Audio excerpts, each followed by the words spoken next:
నమస్కారం. వ్యూస్ ఛానల్కి స్వాగతం. తెలుగు సాహిత్యంలో మనకి రకరకాల ప్రక్రియలు చూస్తూ ఉంటాం. పిల్లల నుంచి పెద్దల దాకా అందరికీ పరిచయమైన ప్రక్రియ శతకం. సరే, అదొకటి పక్కన పెడదాం. అలాగే సినిమా సాహిత్యం, సినిమాల్లో పాటలు రాయడం. ఆ పాటలలో కూడా తెలుగు పాటలు, విచిత్రమైన సంస్కృత పాటలు, వాటితో పాటు దండకాలు, అంటే తిట్ల దండకాలు, మామూలు మంచి దండకాలు కాదు, తిట్ల దండకాలు, తర్వాత ప్యారడీలు.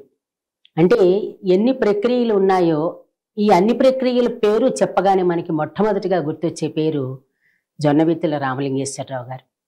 ఈరోజు వైజయంతి మాటామంతిలో జొన్నబిత్తుల రామలింగేశ్వరరావు గారి ఫస్ట్ ప్రయాణం ప్రారంభం నుంచి ఇటీవల రాజకీయాలలో ప్రవేశించినంత వరకు ఎట్లా నడిచిందో ఒకసారి ఆయనతోటి మాట్లాడి తెలుసుకుందాం.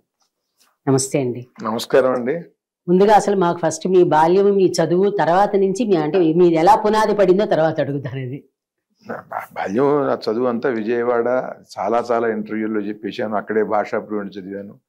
అక్కడి నుంచి మద్రాసు వెళ్ళి ఒక పత్రికలో పనిచేస్తూ అక్కడి నుంచి సినిమా పరిశ్రమలో నా మిత్రుడి ద్వారా మురళీమోహన్ గారి దగ్గరికి వెళ్ళటం, ఆయన రాఘవేంద్రరావు గారి దగ్గరికి పంపిస్తే రాఘవేంద్రరావు గారు నాకు అవకాశం ఇవ్వటంతో నేను సినిమా పరిశ్రమలో అందరికీ తెలిసాను.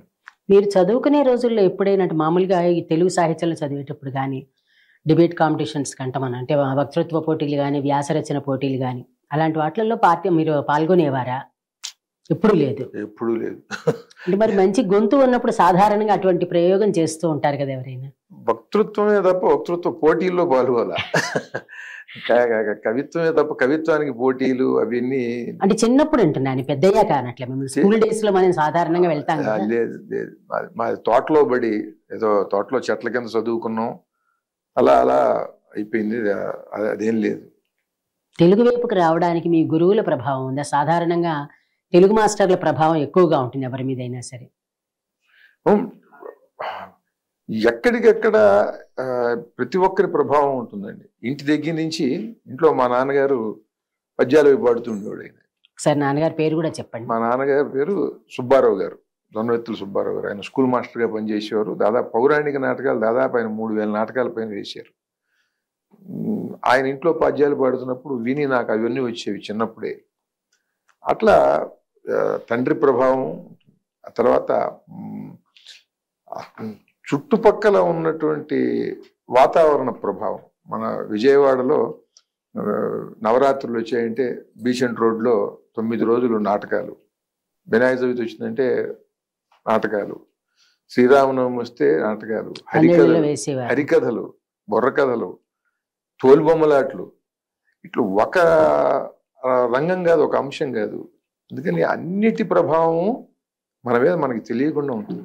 కోట సచ్చిదానందం గారి హరికథకి వెళ్ళాం చిన్నప్పుడు. ఒక 13-14 ఏళ్ల వయసులో వాడు హరికథ వినటం అనేది, అంటే వాళ్ళు అంతకన్నా వేరే అవకాశాలు లేవు. చుట్టూ ఉన్న వాటిల్లో అవే వినోదం. అప్పట్లో అదే వాళ్ళు మధ్యలో చెప్పే పిట్ట కథలు అవి తమాషాగా ఉండేవి పిల్లలకి. ఏదో కూర్చునేవాళ్ళు. అప్పుడు ఆయన ఒక నర్తనశాల హరికథ చెబుతూ దాంట్లో ద్రౌపది కీచకుడితో మాట్లాడినప్పుడు ఒక వాక్యం చెప్పారు ఆయన. ఈ ద్రౌపది కీచకుని ధనంబు అని అన్నది వాడికి నమ్మకం కలిగించడం కోసం ఒక మాట. కీచకుని ధనంబు అని అంటే మరి నీ సొమ్మునరా నేను, నీ సొమ్మే నేను అని అన్నది అని అంటే మరి తప్పు అవుతుంది కదా ద్రౌపది ఆ మాట అన్నదంటే.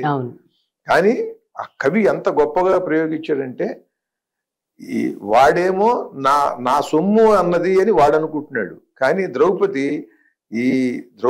కీచకు నిధనంబు, కీచకుని నిధనము అంటే మృత్యువు అని ఆవిడ అన్నది అని. అట్లా ఒక అక్షరాన్ని విరుపుతో అంత తేడా వస్తుంది. నిధనము ధనము అనేది అది ఆయన చెప్తే అది నా మనస్సులో అలా ఉండిపోయింది. అంటే చిన్నతనంలో, అంటే చెదురుమదురుగా కూడా మనకి తెలియకుండా కొన్ని మంచి మాటలు మన చెవిలో పడిపోయి వాటిల్లో మన సంస్కారానికి తగింది ఏదో ఉండి అది దృఢంగా మనలో ఉండిపోతుంది.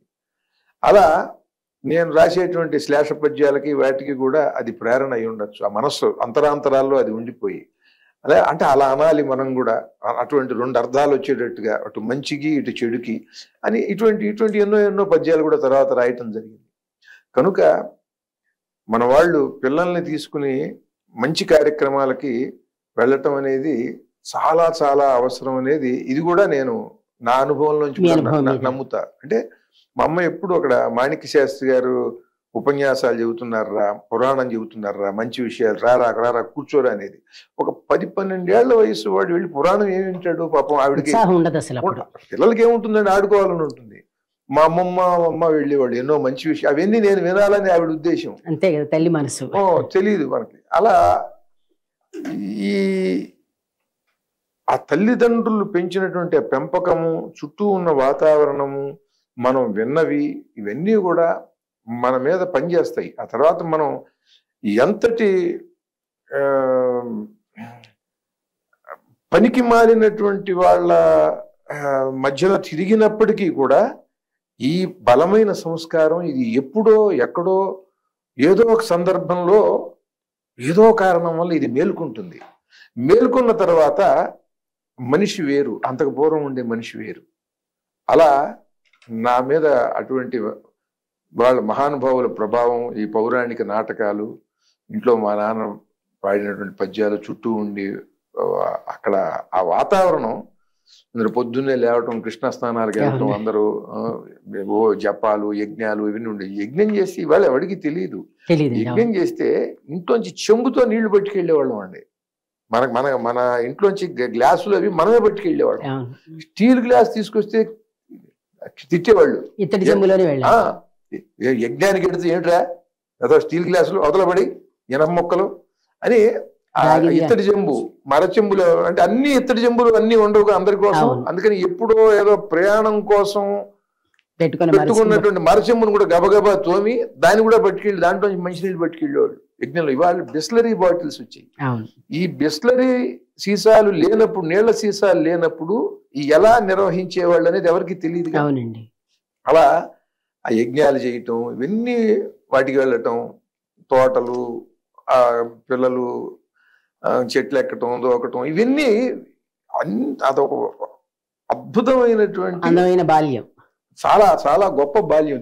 ఈ బాల్యంలో ఈ ప్రకృతిని, ఆ తోట, ఆ నది, ఆ చెట్టు ఎక్కటం, అక్కడ పరుగులు ఎత్తటం, ఆ పచ్చగడ్డిలో పరుగులెత్తటం, ఆడుకోవటం, ఇవన్నీ కూడా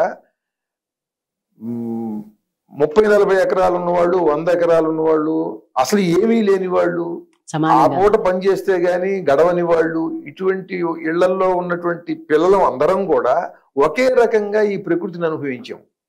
అప్పటికి ఇంకా ఇంత కులాల గోళాలు లేవు లేవు లేవు లేవు లేవు పక్కనే మా ఇంటి పక్కనే వైశ్యులు ఉండేవాళ్ళు, విశ్వబ్రాహ్మణులు ఉండేవాళ్ళు, ఆ పక్కనే సాయిబులు ఉండేవాళ్ళు, వెనకాల కమ్మారు ఉండేవాళ్ళు, కాపులు ఉండేవాళ్ళు, నాయుళ్ళు అనేవాళ్ళు. అలా అన్ని కులాల వాళ్ళు ఉండేవాళ్ళు అండి. ఒకళ్ళు ఇద్దరు కాదు, ఒక 2 బజారుల్లో 3 బజారుల్లో మొత్తం అన్ని కులాల వాళ్ళు ఉండేవాళ్ళు. ఇవాళ సమాజంలో ఏవేవి చెప్పుకుంటున్నారో అన్ని. ఈ కులాల వాళ్ళు అందరం కలిసి ఆడుకునేవాళ్ళం, వేరాయారా అనుకోవటం, ఇవే స్నేహించేసి. అయితే ఇప్పుడు మీరు అంటున్నారు కాబట్టి ఇప్పుడు వస్తున్న అపవాదిని బేస్ చేసుకుని ఒక ప్రశ్న అడుగుతాను మిమ్మల్ని. అంటే చాలా మంది విపరీతమైన బ్రాహ్మణ ద్వేషం చిమ్ముతున్నారు ఇప్పుడు. అంటే చాలా చోట్ల చూస్తున్నాం, పెద్ద పెద్ద వాళ్ళు, బాగా చదువుకున్న వాళ్ళే, మామూలు వాళ్ళనైతే నేను ప్రస్తావించను. అలా వాళ్ళు అంటున్న దాని ప్రకారం చూస్తే మీరు కూడా ఒక సంప్రదాయ కుటుంబంలో పుట్టారు, యజ్ఞాలకు వెళ్ళానని చెప్తున్నారు. ఇతర వర్ణాల వాళ్ళతో మీరు ఆడుకున్నప్పుడు ఇంట్లో ఎప్పుడైనా మీకు అభ్యంతరం పెట్టారా? ఇప్పుడు జరుగుతున్న దాని ప్రకారం అడుగుతున్నాను. బయటికి వెళ్ళిన తర్వాత అండి, బయటికి వెళ్ళి ఆడుకున్న తర్వాత దాన్ని ఎవరు పట్టించుకున్నాడు కదా. బయటికి వెళ్ళి మనం ఎప్పుడో ఆడుకుని ఎక్కడ కూడా తిరిగి వస్తాం. ఎక్కడెక్కడ తిరిగాము, ఎవరెవరిని కలిసాము, ఏమి ఇంట్లో అడిగాము. ఇంటికి వచ్చిన తర్వాత మాత్రం బట్టలు ఇప్పేసి, అది శుభ్రత కోసం లేండి, అది తప్పు. అది ఏదైనా సరే అంతవరకే జరిగేది తప్ప ఆ కులం వాళ్ళు ఇట్లా, ఈ కులం వాళ్ళు ఇట్లా అని ఇవాళ జరుగుతున్నట్టుగా ఇళ్లలో చర్చలు ఆ రోజుల్లో ఏ కులంలోనూ ఎవరింట్లోనూ జరగల. అది ఎవరింట్లోనూ జరగలేదు. అంటే ఎక్కడ జరగకపోయినా ప్రస్తుతం అయితే మాత్రం బ్రాహ్మిన్స్ ని బ్యాన్ చేయాలని కూడా పెద్ద పెద్ద యూనివర్సిటీస్ లో పోస్టర్స్ కూడా పెడుతున్నారు ఇప్పుడు.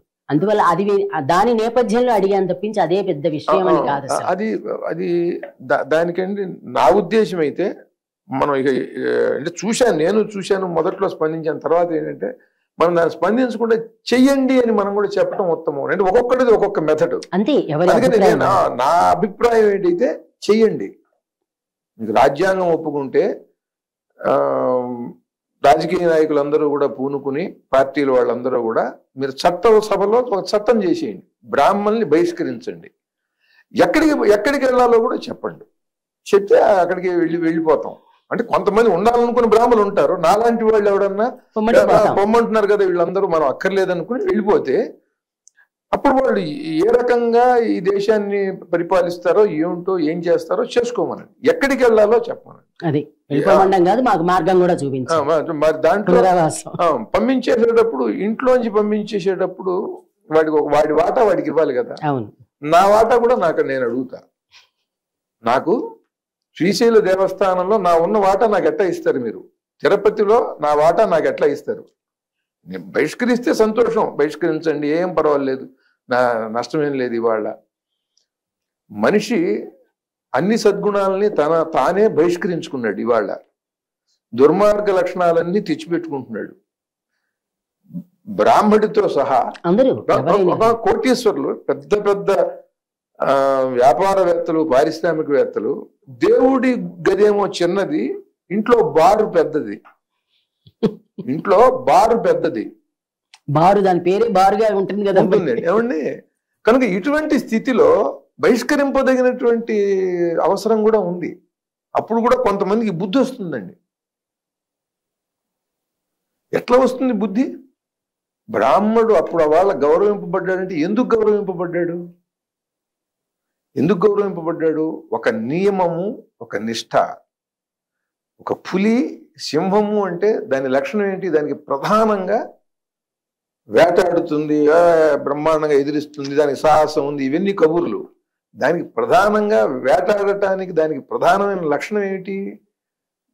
దాని బలం ఏమిటంటే ఇంత లావున ఉందని కాదు, దానికన్నా లావుగా ఉంటుంది సింహం.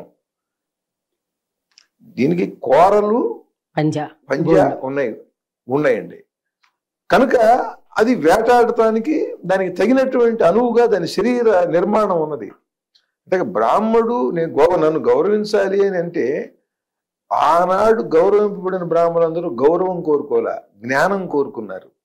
వాళ్ళు జ్ఞానాన్ని నిరంతరం కూడా సాధన సముపార్జన చేసేవాళ్ళు. వాళ్ళు శాస్త్రాలు అధ్యయనం చేస్తూ, చదివింది మర్చిపోకుండా మళ్ళీ నిరంతరం స్వాధ్యాయం చేస్తూ, పిల్లలకి చెబుతూ, మననం చేసుకుంటూ, ఇట్లా వీడు సమాజానికి హానికరులు కాదు. సమాజానికి ఏదైనా ఉంటే ఒక మంచి విషయం చెబుతారు. పురాణంలో ఇట్లా ఉందయా, శాస్త్రంలో ఇట్లా ఉంది, కావ్యంలో ఇట్లా ఉంది. అంత చదివి అదంతా గుర్తుంచుకోవటం, ఎవరి నుంచి ఏమీ కూడా ఆశించకపోవటం, సమాజంలో ఏ కల్లోలం చేయటానికి ముందుకు రాకపోవటం, ఇవన్నీ చూసి వీళ్ళల్లో ఉండే ఉత్తమ లక్షణాలు. అతను నమస్కారం పెట్టారు అటువంటి వాడికి. అటువంటి లక్షణాలు ఉంటే ఇవాళ కూడా గౌరవిస్తారు. అటువంటి లక్షణాలు ఉన్న వాళ్ళని ఎవరైనా గౌరవిస్తారు. ఇవాళ్లే కాదు, ఆ రోజుల్లో కూడా ఆళ్వారులు అన్ని కులాల వాళ్ళు ఉన్నారండి. ఆళ్వారుల్లో అందరూ బ్రాహ్మలు కాదు, ఎవరు చదువుకుని వాళ్ళు చేస్తే వాళ్ళు భక్తులు, మాలలు, ఎంతో మాలదాసరి, ఆముక్తమాల్యది ఆళ్వారు, ధర్మవ్యాధుడు భారతంలో. కనుక ఇవన్నీ వాళ్ళ సద్గుణాలతో పూజింపబడతారు సమాజంలో అని మన పురాణాలు చెబుతున్నాయి.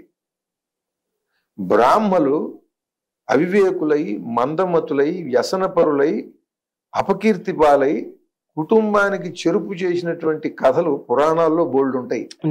బ్రాహ్మణ కథలే ఎక్కువ ఉంటాయి. మీరు చూడండి, మిగతా కులాల వాళ్ళు ఉండవు. ప్రస్తావించారు, మిగిలిన కులాలు ఉన్నా కూడా ప్రస్తావించారు. మిగతా కులాల వాళ్ళ సద్గుణాలు ప్రస్తావిస్తారు. మీకు శివపురాణంలో చూస్తే ఒక సాకలి భక్తుడు, మహాభక్తుడు నాయనారయ్యాడు. ఒక మంగలి మహాభక్తుడు నాయనారయ్యాడు. ఇట్లా ఒక కుమ్మరి మహాభక్తుడు ఆళ్వారవుతాడు, నాయనారవుతాడు. వాళ్ళల్లో ఉండే విశేషమైనటువంటి సద్గుణాలని చూపించి సమాజం వాళ్ళని పూజనీయ స్థానంలో పెట్టి వాళ్ళు పూజ్యులు, వాళ్ళు ఎంత స్థాయి పూజ్యులు అంటే సద్గురువులు. ఇవాళ మనం ఎవరైతే గురువులు అనుకుంటున్నామో, ఒక జీఎస్ స్వామి వారు, ఆయన ఈ ఆళ్వార్లకి సాష్టాంగ నమస్కారం చేస్తుంది.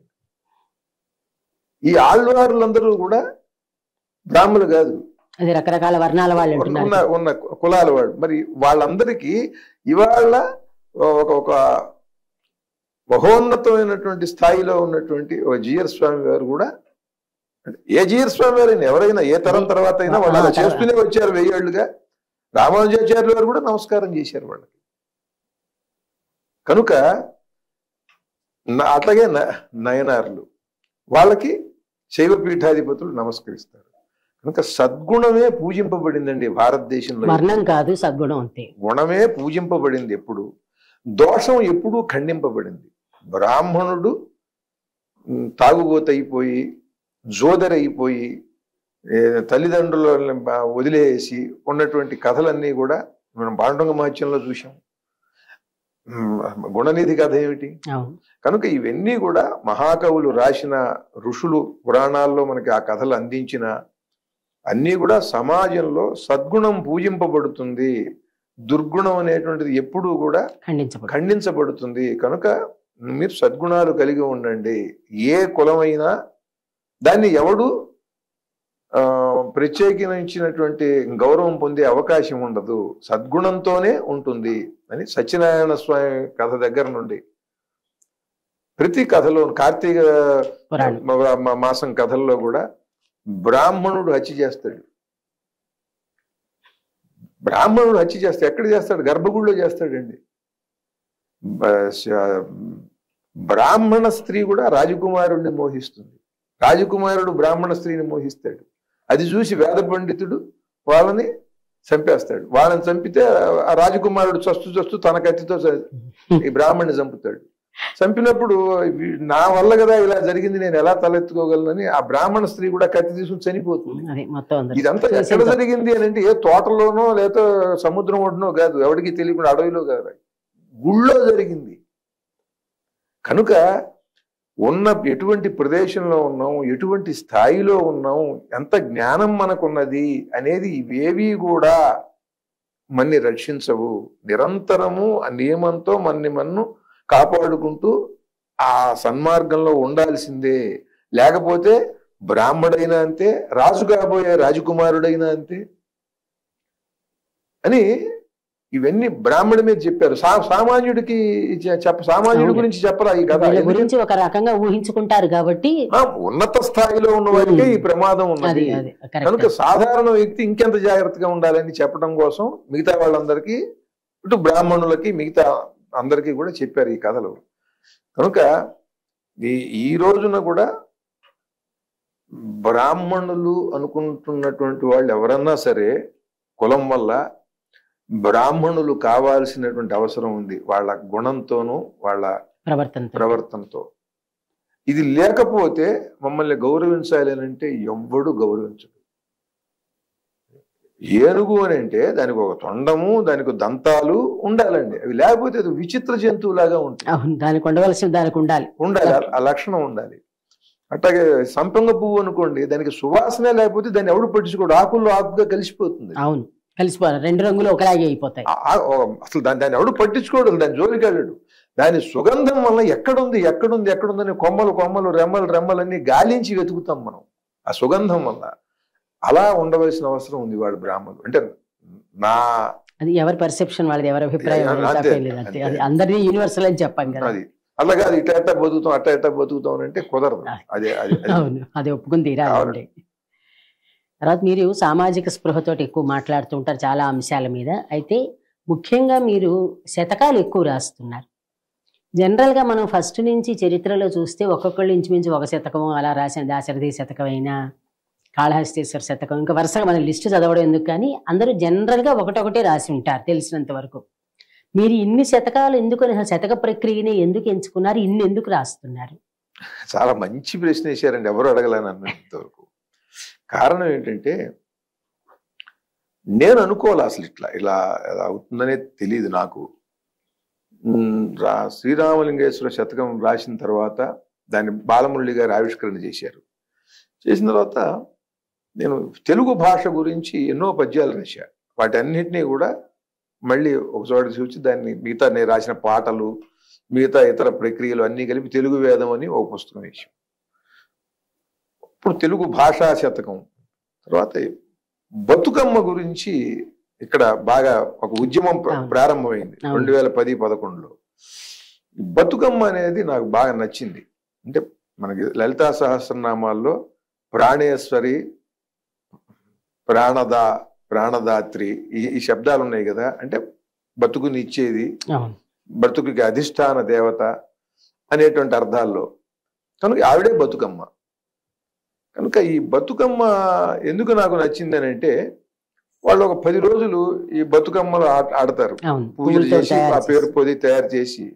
తర్వాత దాంట్లో నన్ను బాగా ఆకర్షించింది బతుకమ్మ చక్కగా అందరికి తేలిగ్గా అర్థం అవుతుంది. అంటే పదం సింపుల్ గా ఉంది, అందరికి బతుకునిచ్చే అమ్మ. అది ఏదో మాట ఒకటిను ఆవిడ తత్వం ఒకటి అని మనం మళ్ళీ దాని అర్థాలన్నీ ఏవో చెప్పక్కర్లా. దోస పువ్వులతో అర్చిస్తారు, కాకర పువ్వులతో అర్చిస్తారు, బీర, సొర, గుమ్మడి ఈ పువ్వులతో అర్చిస్తున్నారు. ఈ పూలతో అర్చించిన తర్వాత 10 రోజులు, 11వ రోజు నుంచి ఆ పూలేం కొయ్యరుగా, ముట్టుకోరు. ఆ పూలన్నీ అవుతాయి, కాయలే అవుతాయి. దీంట్లో కూడా పువ్వులుగా ఉండేటువంటి వేరండి, పిండతో పువ్వు వేసేది వేరు. ఆ పువ్వులకు వస్తారు.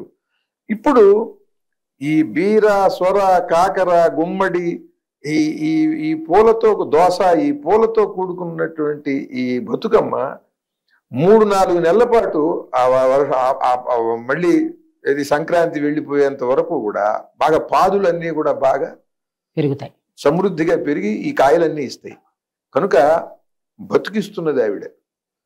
ఇది నా చిన్నతనంలో మా దొడ్లో నేను విత్తనాలు పెట్టేవాడిని. ఈ పొట్ల విత్తనం, బీర విత్తనం, సొర విత్తనం, కాకర విత్తనం, గుమ్మడి విత్తనం, బెండ ఇవన్నీ వేసి అవి 2 రోజులకి అలా మొలకలు ఎత్తుతుంటే ఒక ఆనందం.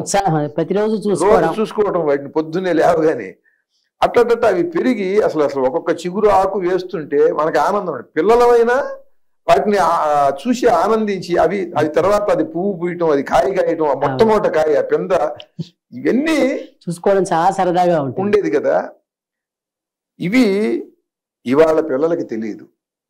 ఇవాళ పిల్లలకి సొరకాయ విత్తనాలు, పొట్లకాయ విత్తనాలు చూపిస్తే ఏది ఏమిటనే తెలియదు. మీరు విత్తనాల దాకా వెళ్తున్నారు, కాయలే తెలియదు వాళ్ళకి. ఇది బెండకాయ అంటే తెలియదంట, దొండకాయ అంటే తెలియదంట. ఏమండి ఇట్లా మరి జామకాయకి వచ్చేటప్పటికి మేము చెట్టు చూడగానే ఇది ఎర్ర జామకాయ, ఇది తెల్ల జామకాయ అని చెప్పేసేవాళ్ళం. ఆకు చూస్తే తెలిసిపోతుంది. ఇట్లా ఇలాంటి ఈ జ్ఞానం ప్రకృతితో తిరిగి గనక కలిసిపోయి మనకి బాగా తెలిసింది, వాళ్ళకి తెలియదు పిల్లలకి. ఈ బతుకమ్మ వల్ల ఏమవుతుందంటే పిల్లలందరికీ కూడా ఈ జ్ఞానం కలుగుతుంది. రెండవది పాదులు పెంచడం అనేది వస్తుందండి. ఇవాళ ఎవడు పాదులు పెంచట్లా.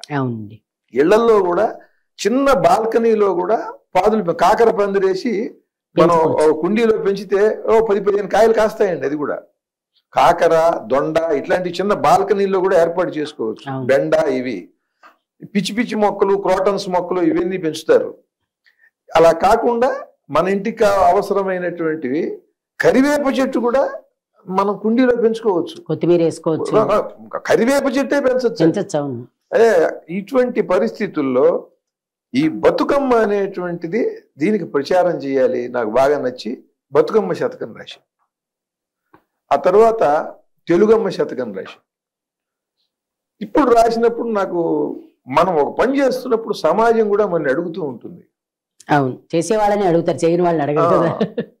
ఏమంటే ఎప్పుడు మీరు మన దివిషయం మీద ఏదైనా రాయండి, మన దివిషయం మీద ఏదైనా రాయండి అని మండల బుద్ధప్రసాద్ గారు 2-3 సార్లు అడిగారు. దివిషయమ శతకం రాశారు. 77 తుఫాన్ నేపథ్యం రాశారా? అన్నీ ఉంటాయి, దివిషయమ మొత్తం అంతా ఉంటాయి. మన కోనసీమ శతకం రాశారు, రాయలసీమ శతకం రాశారు, కూచిపూడి నాట్యం మీద ఒక శతకం రాశారండి. ఎవ్వరు ఇంత కూచిపూడి నాట్యం మీద 108 పద్యాలు. తర్వాత కృష్ణానది తీరంలో మహాకవులు 100 మంది పుట్టారు 1000 సంవత్సరాల పైన. ఎవ్వరూ రాయలే నా కోసం, నన్ను ఆశీర్వదించి ఆపేరు వాళ్ళు. నేను కృష్ణానది శతకం రాశా. ఇలా ఇక్కడ బతుకమ్మ శతకం రాసి, సింగరేణి శతకం రాశాను, రామప్ప శతకం రాశాను. అంటే తెలంగాణ సంస్కృతికి ప్రతీక బతుకమ్మ, పూజా పునస్కారాలు, వీటికి శ్రమైక జీవనానికి ప్రతీక సింగరేణి. రామప్ప వాళ్ళ కళా వైభవానికి, కళా సంస్కృతికి ప్రతీక. ఈ 3 శతకాలు తెలంగాణ రాక మునిపే రాశారు. దాంట్లో పద్యాలు కూడా చాలా బాగుంటాయి, అన్నిట్లోనూ. మీరు ఒక దాంట్లో వినిపించవచ్చు మీకు ఇష్టమైన పద్యం. తప్పకుండా. బతుకమ్మ గురించి రాసినప్పుడు, గుడిసెపైకి ఎగబ్రాకుచు నడికొప్పున బీర సొరయు నవ్వుచు విరియన్, గుడిసెయే నీ గుడి అయి నా ఎడదన్ పులకింపజేయునే బతుకమ్మ. గుడిసె గుడి బాగుంది. ఆ గుడిసెల్లో పేదవాడి గుడిసె మీదకి ఈ గుమ్మడి, సొర, బీర, ఈ పాదులన్నీ ఇలా పాకి ఆ నడికొప్పు మీద ఈ పూలు అలా వికసించి ఉంటే అవి చూస్తే నాకు ఈ గుడిసే బతుకమ్మ గుడి, గుడి మీద పువ్వులాగా అనిపించడం. గుడిసె పైకి ఎగబ్రాకుచు నడికొప్పున బీర సొరయు నవ్వుచు విరియన్, గుడిసెయే నీ గుడి అయి నా ఎడదన్ పులకింపజేయునే బతుకమ్మ. అలాగే సింగరేణిలో బొగ్గు గురించి దాదాపు 53-54 పద్యాలు ఉంటాయి. బొగ్గు రంగు నలుపు, భగ్గుమన్న ఎరుపు, భస్మమైన తెలుపు, భావమెరుగా ప్రకటమౌనే సత్వ రాజస తామస శ్రీ త్రిమూర్తులిందే సింగరేణి. త్రిగుణాలు దాంట్లో ఉన్నట్టు, త్రిమూర్తి స్వరూపమే నువ్వు. అలాగే ఈ రామప్ప శతకంలో తన భాషను, తన జాతిని, తన నేలను ఎవరేని తక్కువ చేయన్, మునులైనను తపమును విడి రణమును గావింపవలెను రా రామప్ప. మునీశ్వర ఇవాళ స్వామీజీలు ఎన్నికల్లో పోటీ చేస్తారు. స్వామీజీలు ఎన్నికల్లో పోటీ చేస్తారేంటండి? స్వామీజీలకు ఎందుకండి అని అంటున్నారు. తన జాతిని, తన భాషను, తన నేలను ఎవరేని తక్కువ చేయన్, మునులైనను తపమును విడి రణమును గావింపవలెను రా రామప్ప. ఇలా ప్రతి పల్నాటి సీమ శతకం రాశా, ఇప్పుడు మీరు ఇన్ని ఉత్తరాంధ్ర శతకం రాశా. ఇన్ని డిఫరెంట్ గా చెప్తున్నారు కదా, మీరు అక్కడ అన్ని స్టడీ చేస్తే కానీ 108 పద్యాలు రావు. దానికి మీరు ఎట్లాగా? అవన్నీ తిరిగా నేను, అవన్నీ తిరిగాను, చూశాను. అందుకనే నాకు ఈ దేవస్థానాల మీద నేను ఏదైనా పాట రాసినా, తెలుగు గురించి ఏదైనా పాట రాసినా కూడా కొంత సాధికారికంగాను స్పష్టత ఉంటుంది. నాకు దాని మీద ఎక్కువ ప్రేమాభిమానాలు పెరగటానికి కూడా కారణం అవన్నీ తిరిగే నేను. అవన్నీ 2, 3, 4, 5 సార్లు తిరిగినటువంటి దేవాలయాలు కూడా ఉన్నాయి, మారుమూల దేవాలయాలు. అవన్నీ చూసే నేను. అవి ఆంధ్ర రాష్ట్రం అంతా చూసి, సభలకని వెళ్ళి, ఆంధ్ర అధికార భాషా సంఘ సభ్యుడిగా ఉన్నప్పుడు సభలు చేసి, అట్లా మొత్తం రాష్ట్రం అంతా కూడా తిరిగి, అప్పుడు 2 రాష్ట్రాలు ఉండేది కదా, ఈ 2 రాష్ట్రాలు కూడా తిరిగి చూసినందువల్ల నాకు కాస్త దీని మీద అదే. ఇప్పుడు ఎందుకంటే మీరు ఉత్తరాంధ్ర అంటున్నారు, కోనసీమ అన్నారు, రాయలసీమ అన్నారు, తెలంగాణ అన్నారు, సింగరేణి అంటున్నారు, రామప్ప. ఇన్ని విడివిడిగా రాయాలంటే కూడా పూర్తి, ఎందుకంటే 108 పద్యాలు రాయాలి. ఒక పద్యం అయితే మీకు తెలిసిన దాన్ని అంతా కలిపేసి రాసేస్తారు. విజయవాడ శతకం రాశాడు నగరం మీద. అంటే మీకు విజయవాడలో పుట్టి పెరిగిన ప్రీతే అంటే ఇవన్నీ కూడా నేను చేసినటువంటి ప్రక్రియలు ఇవన్నీ చాలా తమాషాగా ఉంటాయి. విజయవాడలో పుట్టి పెరిగాను కదా, ఆ భూమి మీద పడ్డాను నేను. మొట్టమొదట అమెరికన్ ఆసుపత్రిలో పుట్టాను. ఆ భూమి మీద పాకాడి, ఆ భూమి మీద అడుగులు వేసి ఆ భూమి తిరిగా. ఆ శతకాన్ని భూదేవికి అంకితం ఇచ్చా. దివిసీమ శతకాన్ని ఆకాశానికి అంకితం ఇచ్చా.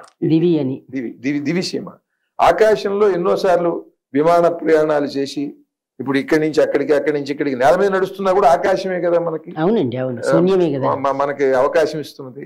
కనుక ఆకాశానికి మనం రుణపడి ఉన్నాం. ఆకాశానికి దివిసీమ శతకం అంకితం ఇచ్చా. కోనసీమ శతకాన్ని వాయుదేవుడికి అంకితం ఇచ్చా. ఎందుకంటే అక్కడ పంచభూతాలు, అంటే సముద్రం మీద నుంచి వచ్చే గాలి, గౌతమి నది నుంచి వచ్చే గాలి, అక్కడ ఉన్న తోటలు, పంట పొలాల నుంచి వచ్చే గాలి, ప్రాణవాయువు దట్టంగా ఉండే కేంద్రం గనక అని వాయుదేవుడికి అంకితం ఇచ్చా. అక్కడ యజ్ఞేశ్వర శతకం రాశాను, అది అగ్నిదేవుడికి అంకితం ఇచ్చా. ఉత్తరాంధ్ర శతకం సముద్రుడికి అంకితం ఇచ్చా, వరుణుడు. కృష్ణానది శతకం కృష్ణవేణి నదికి అంకితం ఇచ్చా.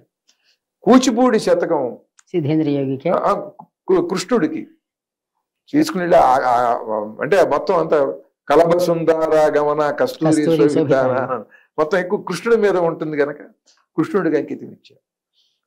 ఇలా ప్రతిదీ కూడా ఇలా రామలింగేశ్వర శతకం రామలింగేశ్వర స్వామికి. అది అడుగుదాం అనుకున్నా, మీ పేరు కదా అని చేశారా మీరు, లేకపోతే రామలింగేశ్వరుడి మీద ఇది లేదండి, నాకు ఆ స్వామి పేరు పెట్టింది మా అమ్మ. పెట్టి మా అమ్మే ఆ స్వామి మీద రాయిరా, ఆ స్వామికి మొక్కుకుంటే నువ్వు పుట్టావు అని నీ పేరు పెట్టానంటేనే నేను ఆ స్వామి మీద పద్యాలు రాసి అవి పెద్దవాళ్ళందరికీ చూపిస్తే చాలా అద్భుతమైన శతక లక్షణాలు ఉన్నాయి ఈ పద్యాలకి అని వాళ్ళు అంటాం. అక్కడి నుంచి ఉత్సాహంగా అలా రాశా. అది మొట్టమొదటి శతకం. 25 సంవత్సరాలు రాసిన పద్యాల్లోంచి 108 పద్యాలు తీసి ఒక శతకం వేసి బాలమురళి గారితో ఆవిష్కరణ చేయించాం. ఇప్పుడు ఈ సింగరేణి శతకం శనికి నేను అంకితం ఇచ్చా. నలుపు అంటే బొగ్గులు దానం ఇస్తారు శని, దోష పరిహారాలు.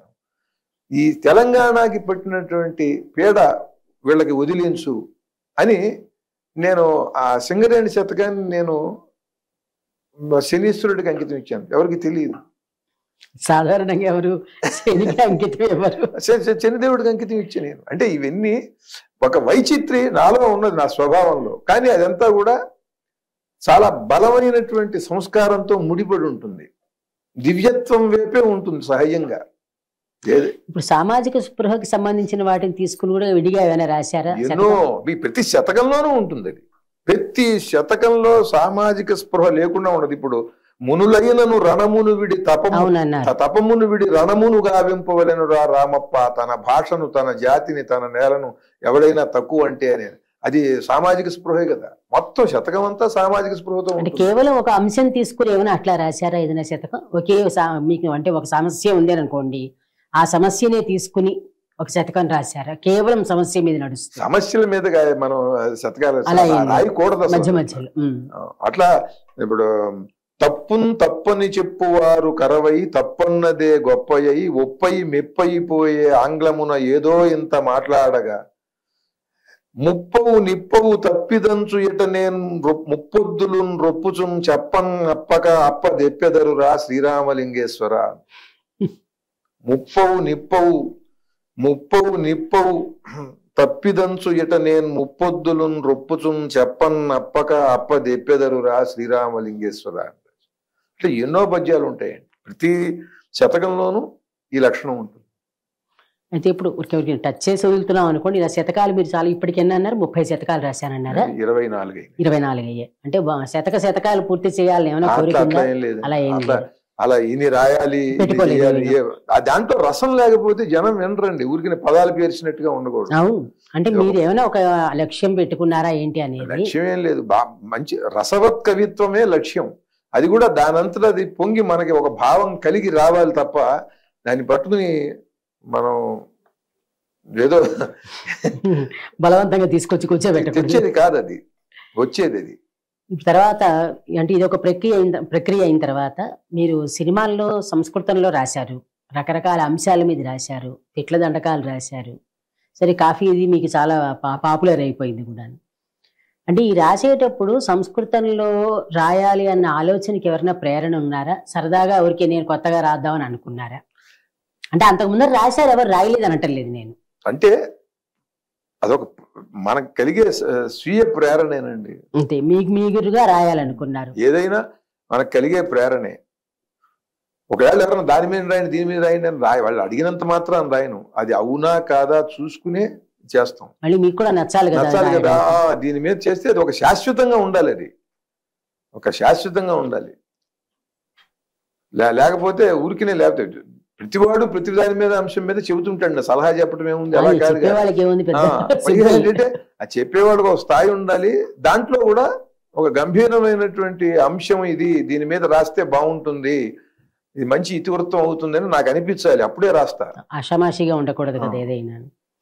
ఇవి ఎందుకు ప్యారడీలు ఎలా అసలు? అంటే మీకు ప్యారడీ అనేది ఒక ప్రక్రియ కాబట్టి అని రాశారా, లేకపోతే హాస్యంగా ఉంటుందని మీలో హాస్య చతురతతోటి రాశారా?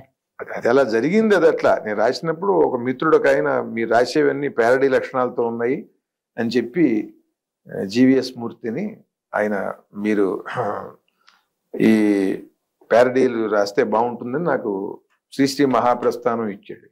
అప్పుడప్పుడు అది చూసి మొత్తం సృష్టి మహాప్రస్థానం మొత్తానికి రాశా. అట్లా అక్కడి నుంచి నన్నయ్య, తిక్కన, ఎర్రాప్రగడ, అక్కడి నుంచి దాదాపు విశ్వనాథ సత్యనారాయణ గారు,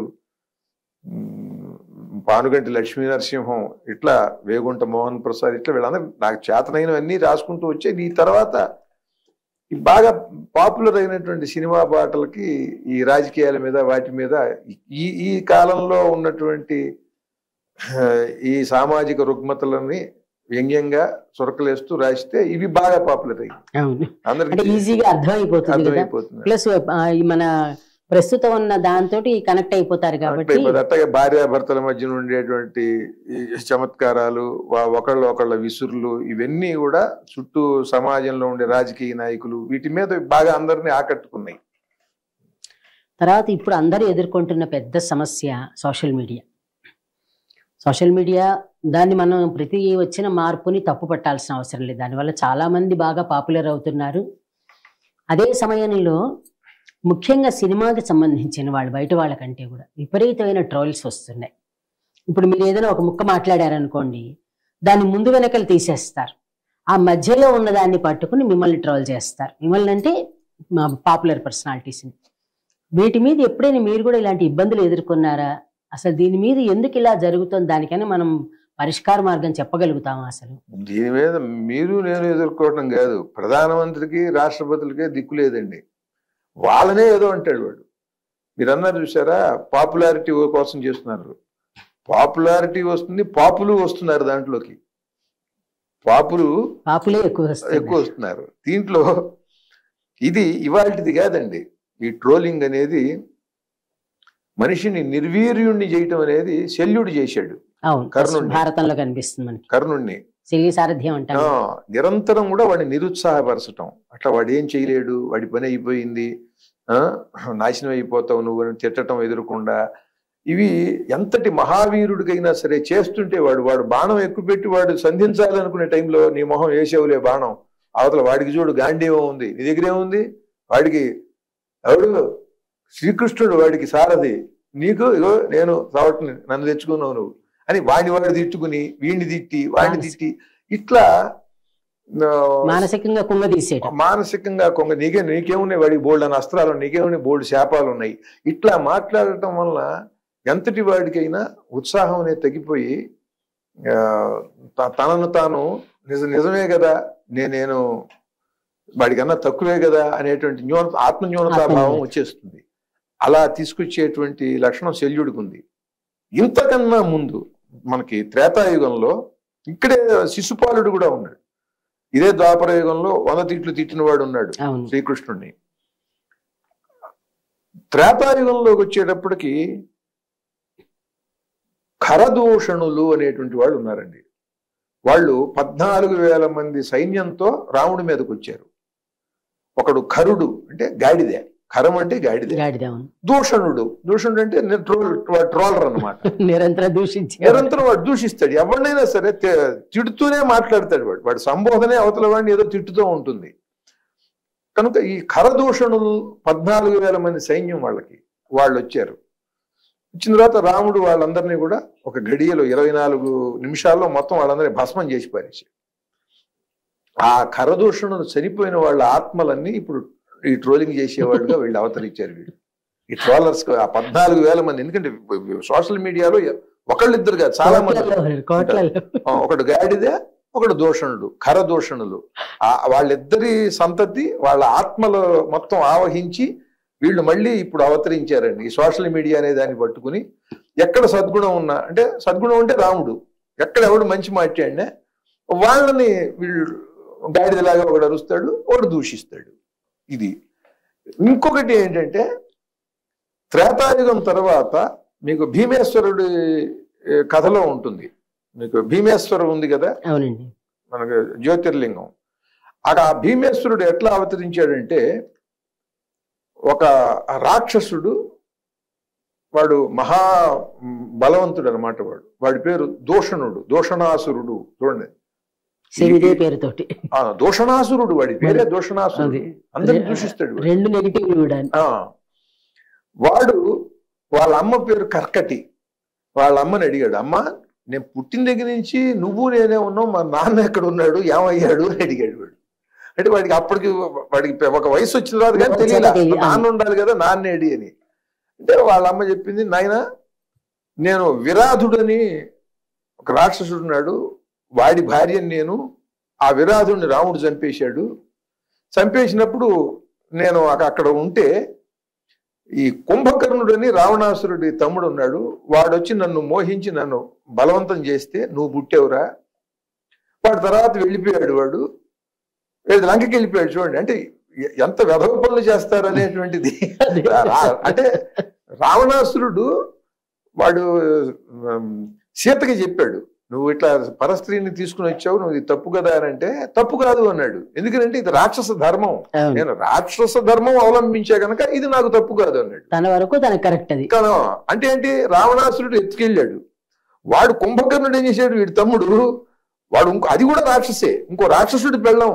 విరాధుడు అంటే మహాఘోర రాక్షసుడు, వాడు మొట్టమొదటి రాముడు చంపిందే అరణ్యకాండలో వాడిని. ఆ విరాధుడు అనేటువంటి వాడి పెళ్ళాన్ని వీడు రాక్షసుడు అయి ఉండి వాడు ఆమెను వాడు బలవంతం చేశాడు. చేసి కొన్నాళ్ళు ఆవిడతో ఉండి తర్వాత వెళ్ళిపోయాడు. వెళ్ళిపోతే వీడు పుట్టాడు ఈ దూషణాసురుడు. నీ తండ్రి కుంభకర్ణుడు అయినా ఆ కుంభకర్ణుడు కూడా రాముడే చంపాడు. వీడి కర్మగాలి వీడిద్దరి తండ్రులు కూడా రాముడి చేతిలోనే రాముడితో చనిపోయారు. చనిపోతే అప్పుడు వాడికి కోపం వచ్చింది. కోపం వచ్చి నేను నా తండ్రిని రాముడు చంపాడు కనుక ఈ విష్ణువు రాముడుగా వచ్చి నేను విష్ణు భక్తులందరినీ పీడిస్తానని వాడు ఒక ఉద్యమంగా ఎక్కడ వేదాలు చదువుతున్నా ఎక్కడ యజ్ఞాలు చేస్తున్నా వాళ్ళని చంపడం మొదలుపెట్టాడు. అప్పుడు ఒక వేద పండితుడు తన కుమారులతో సహా యజ్ఞం చేస్తున్నప్పుడు వీడి పరివారం వచ్చి చేస్తున్నప్పుడు ఆయన చెలించకుండా ఆ పరమేశ్వరుణ్ణి స్తుతిస్తూ వేద సూక్తాలతో ఆయన యజ్ఞం చేస్తున్నప్పుడు అక్కడి నుంచి ఆ యజ్ఞగుండం నుంచి ఈ భీమశంకరుడు, అంటే శంకరుడు అంటేనే శుభం కలిగించేవాడు, కానీ ఈయన భీమశంకరుడు భయంకరుడైనటువంటి వాడు శుభాన్ని కలిగించేవాడు. ఎవరికి మంచివాడికి శుభం కలిగిస్తాడు, వాళ్ళకి హాని చేసే వాళ్ళకి వాళ్ళ ద్వారా మనకి మంచి చేస్తాడు కాదు, మంచివాడికి శుభం కలిగిస్తూ వాళ్ళకి హాని చేసే వాళ్ళని ఆయన సంహరిస్తాడు. అటువంటి వాడు భీమశంకరుడు. భీమశంకరుణ్ణి మనం ఆరాధించటంలో కూడా ఇటువంటిది కావాలి. ఎవడన్నా గనక పీడించినట్లయితే ఆ బలాన్ని, ఆ రకమైన దైవ బలాన్ని మనం కోరుకుంటూ ఈ భీమశంకరుణ్ణి అర్చించాలి. ఈ భీమశంకరుడు పుట్టి అక్కడి నుంచి ఆవిర్భవించి వీడిని చంపాడండి, దూషణాసురుణ్ణి. ఎలా చంపాడంటే హూంకారంతో చంపాడండి. ఒక్క హూంకారంతో అన్నాడు అంతే. ఆ హూంకారంతో ఈ దూషణాసురుడు చనిపోయాడు. అంటే అంత బలం, అంటే అంత శక్తి. శంకరుడు అంటే మహాశక్తి కదా, తపశ్శక్తి అయిన ఆ పరమేశ్వరుడు మనకి ఏం చెబుతున్నాడు ఈ కథలో అంటే, నిరంతరము కూడా ధర్మాన్ని నిలుపుకుని మన వాక్కులో, మన మనస్సులో, ప్రవర్తనలో ఒక హుంకారం చేయాలండి. వీళ్ళు పోతారు. వీళ్ళని అదిలించకపోతే వాళ్ళు అలాగే ఉంటారు, వాళ్ళు పీడిస్తూనే ఉంటారు. కనుక ధైర్యంగా ఉండి ధర్మాన్ని ఆశ్రయించుకుని మీరు వీళ్ళని ఎదుర్కొండేనే చెబుతున్నాడు. ఖరదూషణులు వచ్చినప్పుడు రాముడు ఏం చేశాడు, వాళ్ళు తిడుతుంటే, వాళ్ళు ఇష్టం వచ్చినట్టుగా ఓనర పెడుతుంటే ఊరుకోలా, అస్త్రం ప్రయోగించాడు. వాళ్ళు తిడుతూ అరుస్తూ కూర్చోరండి. మీరు ఆ అరుపులకి తిట్లకి మీరు గనక మాట్లాడకుండా ఉంటే గొడ్డళ్ళు కత్తులు విసురుతారు. వాళ్ళ ఆయుధాలతో వచ్చారు ఖరదూషణులు. ఇదంతా గ్రహించి రాముడు వాళ్ళని సంహరించాడు. కనుక దీన్ని ప్రభుత్వం, పోలీస్ శాఖ దీని మీద ప్రత్యేకమైనటువంటి దృష్టి పెట్టి వీళ్ళని అరికట్టవలసినటువంటి బాధ్యత ఉన్నది. లేకపోతే స్త్రీలని ముఖ్యంగా బాగా బాగా తిట్టేస్తున్నారు. అంటే వాళ్ళకి మళ్ళీ వచ్చి మాట్లాడకుండా, ఎవరినైనా సరే తిడితే నిర్వీర్యులు అయిపోతారు. అందుకని ఈ తిట్టించటం కూడా రాజకీయ పార్టీల వాళ్ళు చేస్తున్నారు, లేకపోతే వీళ్ళు తిట్టరు. అదే మీరు ఇప్పుడు అన్నదానికి ఇప్పుడు ప్రభుత్వము, పోలీసు వ్యవస్థ అంటున్నారు కదా, చిన్న ఉదాహరణ ఇప్పుడు జరుగుతున్నది. ఇప్పుడు ఒక 2 రాజకీయ పార్టీలు ఉన్నాయనుకోండి. ఒక రాజకీయ పార్టీ చేసిన తప్పుని ఎవరో ఒకరు తప్పులు చేయకుండా ఉన్నారు. సోషల్ మీడియాలో రాజకీయ పార్టీ అన్నట్టు సోషల్ మీడియా వాళ్ళు ఈ రాజకీయ పార్టీ ఫలానా తప్పు చేసింది, ఈ రాజకీయ నాయకుడు ఇలాంటి తప్పు చేశాడు అని ఈ ఇండిపెండెంట్ గా చేసుకునే జర్నలిస్టులు కొందరు ఉంటారు. వాళ్ళు చేశారనుకుందాం, ఇమీడియట్ గా వాళ్ళ మీద యాక్షన్ తీసుకుంటున్నారు, వాళ్ళ ఛానల్ని మూసేస్తున్నారు. అంటే యూట్యూబ్ ఛానల్ అనేది పెద్ద ఛానల్స్ మాట కాదు. అప్పుడు వీళ్ళు నోరు ఇప్పి ప్రయోజనం లేకుండా పోతుంది కదా, వీళ్ళకి బలం చాలటం లేదు. ఇక్కడ మీరు అన్న దాని ప్రకారం నిజం ఎత్తి చూపించాలి, ఫలానా ఆయన తప్పు చేశాడని ఒక వ్యక్తి నిజాయితీగా ఉన్న వ్యక్తి అనుకుందాం. మళ్ళీ ఈ తప్పు చేసిన వ్యక్తి నోరిప్పితే ఉపయోగం లేదు. నిజాయితీగా ఉన్న వ్యక్తి నోరు ఇప్పినప్పటికీను బెదిరిస్తున్నారు, మరుక్షణం వాళ్ళ మీద ఏదో కేసు పెట్టడం ఏదో చేసి వాళ్ళని మూయించేస్తున్నారు. అప్పుడు మనం ఏం చేయాలంటారు అలాంటప్పుడు? మీరు ఒకటేనండి, దీనికి దృఢంగా నిలబడమనే ధర్మం చెబుతున్నది. ఇవాళ ప్రభుత్వం సరిగ్గా వీటిని అరికట్టలేనటువంటి పరిస్థితి, అసహాయ పరిస్థితి రావటం మాత్రమే కాకుండా ప్రభుత్వాధినేతలు వాళ్ళ సహచరులతోనూ వాళ్ళు డబ్బులు ఇచ్చి ఈ సోషల్ మీడియా సైట్లని వాళ్ళు నిర్వహిస్తూ వాళ్ళకి ఏమాత్రం వ్యతిరేకంగా ఒక అభిప్రాయం ఎవరన్నా వ్యక్తీకరించినా వాళ్ళని తిట్టిస్తున్నారు. దీనికి మూలం అసలు అక్కడ ఉన్నది. కనుక ఇటు ప్రభుత్వము తర్వాత ప్రతిపక్షము ఎవరి సోషల్ మీడియా వాళ్ళు పెట్టుకున్నారు. పెట్టుకుని ఎవరికి వాళ్ళు వీళ్ళని పోషిస్తూ ఈ కరదూషణల్ని వీళ్ళతో ఒకళ్ళనొకళ్ళు తిట్టిస్తున్నారు. దీన్ని ఏమి చేయాలి అని అంటే, మీరు ఎవరికి దీన్ని మనం ఫిర్యాదు చేయటానికి లేకుండా పోయింది. కనుక ఏంటంటే, మనం మాట్లాడేటువంటి మాటల్లో ఎక్కడ చట్ట వ్యతిరేకంగా కానీ ప్రత్యేకించినటువంటి వ్యక్తిగత దూషణ కానీ లేకుండా మనం చెప్పడమే దీంట్లో పరిష్కారం. ఎందుకంటే మన బజార్లో ముందు వెనుక పక్కన అందరూ తాగుబోతులే అనుకోండి, అందరూ తాగుతున్నారు అనుకోండి, మనం కూడా మనం ఏం చేస్తామని అంటే మనం తాగకుండా ఉంటాం. అంతేలేండి, అంతకంటే ఏం లేదు. అంతే. అంటే అట్లా అయిపోయిందండి. అందరూ సిగరెట్ తాగుతున్నారు, మనం ఏం చేస్తామనంటే కనీసం ఆ పొగర వస్తుంది, పీల్చాలి తప్పదు. అది మరి ఉన్నా కనుక మనం తాగకుండా ఉండాలి. అంటే మనం చాలా జాగ్రత్తగా అనవసరంగా ఒకరిని అనకుండా అవసరాన్ని బట్టి విషయం మాత్రమే మాట్లాడుతూ, అది మాట్లాడినా సరే దాన్ని వక్రీకరించి తిట్టించే అవకాశం ఉంటుంది. ఎందుకంటే వాళ్ళకి వ్యతిరేకమైన అంశం అనుకోండి, మీరు సత్యమునే పలుకోవాలన్నా సరే, అబ్బా దిగొచ్చాడు సత్య హరిశ్చంద్రుడు అని ఇంకొకటి ఏదో అంటాడు. దాన్ని పట్టించుకోకూడదు. దాన్ని పట్టించుకోకుండా మనం ఏదనుకుంటున్నామో అది చేయటమే, దానికి అదే మందు. దీంట్లో మీకు ఇవాళ కాదండి, మళ్ళీ మీకు ద్వాపర యుగంలోనే వస్తే తమాషా, అది ఎప్పుడో రూపాంతరం చెందే ఉంటాయండి, అన్ని ఉంటాయి. చెప్పండి. ద్వాపర యుగం కృష్ణుడి మీదకి కంసుడు, ఇప్పుడు రాజకీయాల్లోకి వచ్చినప్పుడు మాకు కూడా ఇవన్నీ కూడా అన్వయిస్తాయి. అంటే ఒక మంచివాడు ఒకడు పుట్టాడండి, నిన్ను ప్రశ్నించేవాడు, నిన్ను నిలువరించేవాడు పుట్టాడు అని అశరీరవాణి చెప్పింది. వాడిని చంపడం కోసం ముందు ఒక స్త్రీని పంపించాడు, పాలిస్తానని చెప్పి వెళ్ళి పోతన వచ్చేసి ఒక రాక్షసి తను చచ్చిపోయింది. ఇప్పుడు వాడు పిల్లలు బండితో ఆడుకుంటారు కదా, తోపుడు చిన్న 3 చక్రాల బండి, శకటాసురుడిని పంపించాడు, వాడు చచ్చిపోయాడు. తర్వాత ఆవుదోడు ముద్దుగా ఉందని దాంతో ఆడుకుంటారు పిల్లలు, వాడు దేవకాసురుడు వచ్చాడు, వాడితో అయిపోయింది. ఇట్లా వీళ్ళని పంపించింది అంతా అయిపోయిన తర్వాత చివరికి ఇంకొకడు తృణావర్తుడు అనేవాడు ఒకటి పంపించాడు. తృణావర్తుడు వాడు ఏమిటంటే సుడిగాలి, తృణములు అంటే చిన్న చిన్న గడ్డి పరకలు, అది తిరుగుతూ వచ్చినప్పుడు అండి, ఆ గాలి వేగానికి ఈ గడ్డి పరక మొన కూడా మనకు గుచ్చుకుంటే చాలా ములుకలే గుచ్చుకుంటుందండి. ఆ వేగానికి గుండు సూది గుచ్చుకున్నట్టుగా బాగా గాయం చేస్తుంది, బాగా బాధిస్తుంది. వీళ్ళు తృణావర్తులు అనమాట, ఈ ట్రోలర్స్ అందరూ కూడా. వాడొక మాటని వీడొక మాటని వీడన్నది వాడన్నది వీడని వీళ్ళు ఇలా ఈ మొత్తం ఒక సుడిగాలిలాగా పడి ఈ తృణాలన్నీ కూడా మనని బాధిస్తాయి. మీరు మంచి రీసెర్చ్ చేశారండి. ఆ తృణావర్తుడి సంతానం అనమాట వీళ్ళు. వాడి ఆత్మకి సంబంధించి వాడి తాలూకు వాళ్ళందరూ కూడా ఇవాళ ఈ సోషల్ మీడియాలోకి వచ్చారు. తృణావర్తుడు, ఖరదూషణులు, అంటే గాడిలా ఒకడు వస్తాడు, ఒకడు దూషిస్తూ ఉంటాడు. ఖరదూషణులు, దూషణాసురుడు, ఇప్పుడు ఈ తృణావర్తుడు, వీళ్ళందరూ కూడా ఈ సోషల్ మీడియాలో ఉన్నారు. వీళ్ళందరూ కూడా ఎవరికి వీళ్ళందరూ కూడా అనుచరులు? కంసుడికి. అంటే ప్రభుత్వాధినేతలు ప్రతిపక్షంలో ఉన్నవాళ్ళు వీళ్ళిద్దరూ పోషిస్తున్నారు. నువ్వు తృణావర్తుడికి బాగా డబ్బిస్తే వాడు తిడతాడు, అయితే మనం కరదూషణలను పట్టరండి మీరు, వాడు బాగా అరిచి వాడు గాడిదలాగా అరిచి వాడు బాగా తిడతాడు కదా, మనం కరదూషణుల్ని పెట్టుకుందాం. మన వాళ్ళు కరదూషణులు, వాడు తృణావర్తుడు. దూషణాసురుడు అని ఇంకోడు ఉన్నాడండి బ్యాచ్, వాడు బాగా చాలా సరే వాడిని పట్టరండి అని వీళ్ళు. ఇట్లా అంటే చెబుతున్నారండి.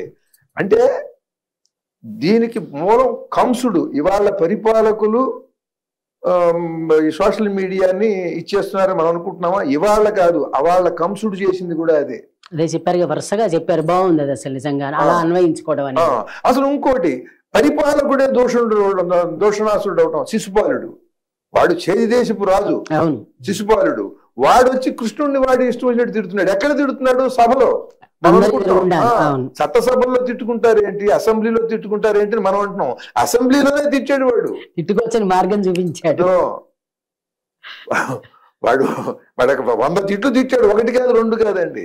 కనుక ఈ దుర్మార్గులు ఇలా ఉంటారు అని చెప్పడం కోసమే మనకి వాల్మీకి, వ్యాసుడు, మహర్షులు ఈ కథలు అందించారు మనకి. ఏమిటి ఆ కథల్లో? ఇప్పుడు నేను చెప్పిందంటే ఉన్న దేవుడు ఉన్నాడా? ఏం లేదు, మంచి చెడు సోషల్, మీరు చెప్పిందంతా సోషల్ ఎలిమెంట్స్. కనుక రామాయణాన్ని ఇట్లా అర్థం చేసుకోవాలి. రాముడు సీతకు అన్యాయం చేశాడు, హనుమంతుడు సరిగ్గా ఎగరలేదు, అక్కర్లేని విషయాలన్నిటి కూడా శ్రద్ధ పెడతారు. సగం దూరం వెళ్ళిన తర్వాత సముద్రంలో పడి అక్కడి నుంచి ఈదుకుంటూ వెళ్ళాడు, గాలిలో ఏం వెళ్ళలేదు అంటాడు ఒకడు, వీడితో చూసినట్టుగా. అందుకని దానికి అసలు అర్థరహితం అండి. ఎవడికి తోచింది వాడు ఇష్టం వచ్చినట్టుగా మాట్లాడుతున్నాడు. దేనికి కూడా ఒక ఆధారం లేదు, ఒక ప్రమాణం లేదు. మళ్ళా చంద్రశేఖర శాస్త్రి గారు ఏమన్నా చెప్పారా నీకు? ఎవడు ఒక మహాపండితుడు ఎవడన్నా ఉన్నాడా ఇవాళ? ఈయన ప్రమాణం అంటాను, లేకపోతే ఈ పీఠాధిపతి మనకి ప్రమాణం అనేది కూడా లేవుగా ఇప్పుడు. అది కూడా మాట్లాడడానికి కూడా లేదు. ఈ పీఠాధిపతి ప్రమాణం లేదు, ఈ మహాపండితుడు నాకు ప్రమాణం లేదు, పోనీ ఈ పుస్తకం నాకు ప్రమాణం లేదు. మరి ఇలాంటప్పుడు ఎవడిష్టం వచ్చినట్టు వాడు పైగా దానికి వాక్ స్వాతంత్రం అంటండి, దానికి గొప్ప పేరు. అది మనకు ప్రాథమిక హక్కుల్లో అది మళ్ళీ ప్రధానమైనది అది. కనుక ఎంత దుర్వినియోగం చేస్తున్నారో మన వాళ్ళు. పూర్వం చిన్నప్పుడు మాట్లాడుతుంటే, రే నువ్వు నోరు మీరా మాట్లాడదుగా అని గట్టిగా అనేవాళ్ళు. అంటే వాడు నోరు తిరగడానికి వీల్లేదు, భయపడేవారు. తెలుసుకుని పెద్దవాళ్ళ వెనకాల ఉంటూ తెలుసుకుని విని జ్ఞానం పెంచుకుని అప్పుడు మాట్లాడాలి. అప్పటి వరకు కూడా నోర్మై మాట్లాడకు అనేవాళ్ళు. ఇది చాలా అవసరం అండి. ఇప్పుడు ఎవడు పడితే వాడు ఏది పడితే అది మాట్లాడుతున్నాడు. కనుక దీనికి తోడు ఏంటంటే ఆ యూట్యూబ్ అనేటువంటిది ఒకటి. ఇన్ని క్లిక్కులు అయితే ఇంతమంది చూస్తే దానికి ఏదో ఇంత డబ్బు ఇస్తామని ఉంది. ఈ డబ్బు ఇవ్వటం కోసం, దాని నుంచి డబ్బులు తెచ్చుకోవటం కోసం, దాని నుంచి 10 మందికి తెలియటం కోసం మనం ఏమవుతున్నాము, ఏం చేస్తున్నాము అని ఆడపిల్లలకి తెలియట్లేదండి. ఈ తిట్టేవాళ్ళు వీళ్ళందరూ ఇట్లా ఉంటే ఆడపిల్లలు ఏం చేస్తున్నారో వాళ్ళకి తెలియట్లేదు, ఆడవాళ్ళు ఏం చేస్తున్నారో వాళ్ళకి తెలియట్లేదు. 50 ఏళ్ళు వచ్చి 55 ఏళ్ళు వచ్చి వాళ్ళు కూడా ఏం మాట్లాడుతున్నారు, ఏం చేస్తున్నారు, ఎటువంటి బట్టలు వేసుకుని ఎటువంటి విన్యాసాలు చేస్తున్నారో తెలియదు. ఎవరిని ఏమి అనకూడదు. సో మీరు అంటున్నారు కదా, మా స్వేచ్ఛ మా ఇష్టం అంటున్నారు. ఈ మధ్యన ఊరికి అడ్డం వచ్చాను అనుకోకండి. ఒక అమ్మాయితో ఏదో ఇంటర్వ్యూ చేస్తున్నప్పుడు అమ్మాయి చెప్తుంది, నేను మంచివి చేస్తే చూడట్లేదు కాబట్టి నేను కొంచెం వల్గర్ గా బిహేవ్ చేస్తున్నానని చెప్పింది ఆ అమ్మాయి. ఇంకా మనం మాట్లాడడానికి అంటే డబ్బుల కోసం, వ్యూస్ కోసం అని. కనుక వీటన్నిటిని ఇది ప్రపంచంలో గొప్ప వ్యాపార వేదిక అయిపోయింది. కనుక దీన్ని మనం ఏం చేయలేం. ఎందుకంటే డబ్బు ఇలా సంపాదించవచ్చు అనేటువంటి మార్గం చెప్పేసాం. వాళ్ళకేమో డబ్బులు వచ్చేటువంటి అవకాశం లేదు, డబ్బులు కావాలి. గట్టిగా పేదరికం అనుభవిస్తున్న వాళ్ళు కూడా ఉంటారు వీళ్ళల్లో, వాళ్ళ అవసరాలు వాళ్ళకు ఉంటాయి. కనుక ఈ కనీస అవసరాలు ప్రజలందరికీ తీర్చి వాళ్ళందరి శక్తుల్ని ఒక సవ్యమైన మార్గంలో నడిపించడం అనేది మహాసాధన అండి. అటువంటి వాడిని ధర్మప్రభువు అంటారు. మనం చందమామ కథల్లో చదువుకున్నప్పుడు చిన్నప్పుడు ఒక రాజు ఉండేవాడు, ఆయన ధర్మప్రభువు అని 2వ వాక్యం ఉండేది. అసలు ఇవాళ ధర్మప్రభువు అనేది మాట వింటున్నామండి అసలు ఎక్కడన్నా? కనుక రాజ్యపాలన అనేటువంటిది చాలా చాలా చాలా కష్టమైనదండి. ప్రజలందరినీ కూడా వాళ్ళు ఏదో వ్యవసాయం ఉంటుంది, ఏవో వృత్తులు ఉంటాయి, ఆ పనులు వాళ్ళు చేసేసుకుని దాంట్లో ఏదో కొద్దిగా వాళ్ళు ఏదో పన్ను కట్టేస్తే దాంతో తను బతికేసేయటము, వాళ్ళకి శత్రువులు ఎవరు రాకుండా వాళ్ళకి రక్షణ కల్పించటం మాత్రమే కాదండి రాజ్యం అంటే. వాళ్ళకి ధర్మం ఏదో బోధించి, తాను బోధించక్కర్లా, ధర్మం బోధ చేసేవాళ్ళు ఉంటారు, సద్గురువులు, జ్ఞానులు. వాళ్ళతో ఏది ధర్మమో వాళ్ళకి చెప్పించి ఆ మార్గంలో వాళ్ళు సులభంగా తేలికగా వాళ్ళ సంస్కారానికి తగినట్టుగా నడిచే మార్గాలు ఎన్నో ఏర్పరిచి వాడికి తగిన మార్గంలో వాడు ఆ ధర్మ మార్గంలో నడిచేలాగా చెయ్యటం అది రాజు పని, పాలకుడు చేయవలసింది అది. అంతేగాని వాడికి భోజనము, వాడికి గ్యాస్ బండ, ఎలక్ట్రిక్ బల్బు ఇవి ఇచ్చేసి వాడికి ఏదో ఒక ఇల్లు ఒకటి ఏర్పాటు చేసేస్తే కాదు. వాడు ధర్మ మార్గంలో వాడు నడవాలండి. అప్పుడు వాడికి సుఖం ఉంటుంది, తద్వారా సమాజానికి సుఖం ఉంటుంది. అలా చేయటానికి తాను చాలా ధర్మ మార్గంలో తాను నడవాలి రాజు. ఇవాళ దీనికి సంబంధించి చెప్పిందే మొత్తం భారతీయ పురాణ ఇతిహాసాల సారమంతా కూడా ఇది. ధర్మ మార్గంలో వెళ్ళమని చెప్పారు. అటు రాజుని గాని ప్రజల్ని గాని ఎవరు ఏ స్థాయిలో ఉన్నవాడైనా సరే, జ్ఞానిని అదే చెప్పారు, సామాన్యుడిని అదే చెప్పారు. అందరికీ అవసరమైనవి సత్యమద ధర్మంచర రెండు అవసరమైనవి చేసి అలా చెప్పారు. ఈ స్థితిలో వెళ్ళేటట్టుగా చేస్తేనే ఏ రాజ్యమైనా సవ్యంగా ఉంటుంది. లేకపోతే ఇలా తిట్టుకోవటం, కొట్టుకోవటం, ఎవడు ఏది మాట్లాడినా సరే దానికి వంక పెట్టడం, ఇవన్నీ కూడా జరుగుతాయి. కనుక మీరు అన్నారు కదా ట్రోలర్స్ గురించి అని, అంటే ఎంత అంటే ట్రోలర్స్ అంటే రాక్షసులు పరోక్షంగా అంతే కదండి. అయితే ఇక్కడ ఇంకో ట్రోలర్స్ ఉన్నారు మీరు అన్న దాని. ఇదంతా మీరు సీరియస్ టాపిక్ నిజంగా, అది సరదా అయిన ట్రోలర్స్ కూడా ఉన్నారు. కానీ అవి నిజంగా వాళ్ళ క్రియేటివిటీని మెచ్చుకునేలాగా సరదాగా నవ్విస్తున్నారు. ఆ ట్రోలర్స్ వల్ల ఎవరికి ఇబ్బంది లేదు మనకి. ఇంకొకళ్ళని మరీ ఒక్కొక్కసారి సహజంగా హాస్యంలోనండి, వికృత హాస్యం చెప్పట్లేదు, సున్నితమైన మాటే చెప్తారు. అటువంటివి పర్వాలేదు. ఇప్పుడు వీళ్ళు చేసేటువంటి తప్పుల్నే రకరకాలుగా ఎడిట్ చేసి అంతకుముందు కమెడియన్స్ ని వాళ్ళని పెట్టి వాళ్ళ హావభావాలతో అలాగా ఇలాగా అంటాం, వాడు పక్కపక్క నవ్వటం, ఇటువంటివన్నీ చేస్తున్నారు. ఇవన్నీ ఇంకోటి, అవి కూడా 1, 2, 3, 4 సార్లు నవ్వుకుంటాం కానీ ఆ తర్వాత వాళ్ళు వీళ్ళు ఇట్లా అనగానే వాడు నవ్వుతాడు, వీళ్ళు ఇట్టగానే వాడు నవ్వుతాడు అని మనకి తెలిసిపోతుంది కదా. కనుక అందుకనే నవోన్మేషశాలిని ప్రతిభ అన్నాడు. కొత్తదనంలో కల్లా కొత్తదనాన్ని చూపించడమే టాలెంట్ అంటే, ప్రతిభ అంటే. అలా ఎప్పటికప్పుడు కొత్తదనాన్ని చూపించి రసాన్ని వాడు దాన్ని పుట్టించాలండి. ఆ రసోత్పత్తి జరిగినప్పుడే నూతనంగా జరగాలి, అది ఆనందాన్ని కలిగిస్తుంది. కనుక అది హాస్యరసం కావచ్చు, మన వీరరసం కావచ్చు, ఏదన్నా సరే ఆ మాటలోంచి ఆ రసోత్పత్తి అనేది జరగాలి. అలా కాకుండా ఇవన్నీ కూడా అతుకులేసి ఇవన్నీ చిన్న విషయాలు, అది ఊరికి కాలక్షేపం. అయితే ఈ సోషల్ మీడియా నుంచి నెక్స్ట్ సెగ్మెంట్ లోకి వెళ్లే ముందర ఒక్కసారి మీరు చేసిన ప్యారడీల్లో కొంచెం సరదాగా హాస్యంగా మీకు బాగా నచ్చింది అనుకునే చిన్న ప్యారడీ చెప్పండి. ఎందుకంటే జొన్నవిత్తులు గారిని ఇంటర్వ్యూ చేసామంటే ప్యారడీ ఎక్స్పెక్ట్ చేస్తారు జనరల్ గాని, అందుకని ప్రేక్షకుల కోసం ఒక చిన్న ప్యారడీ ఏదైనా చెప్పండి, పర్లేదు. తప్పకుండా.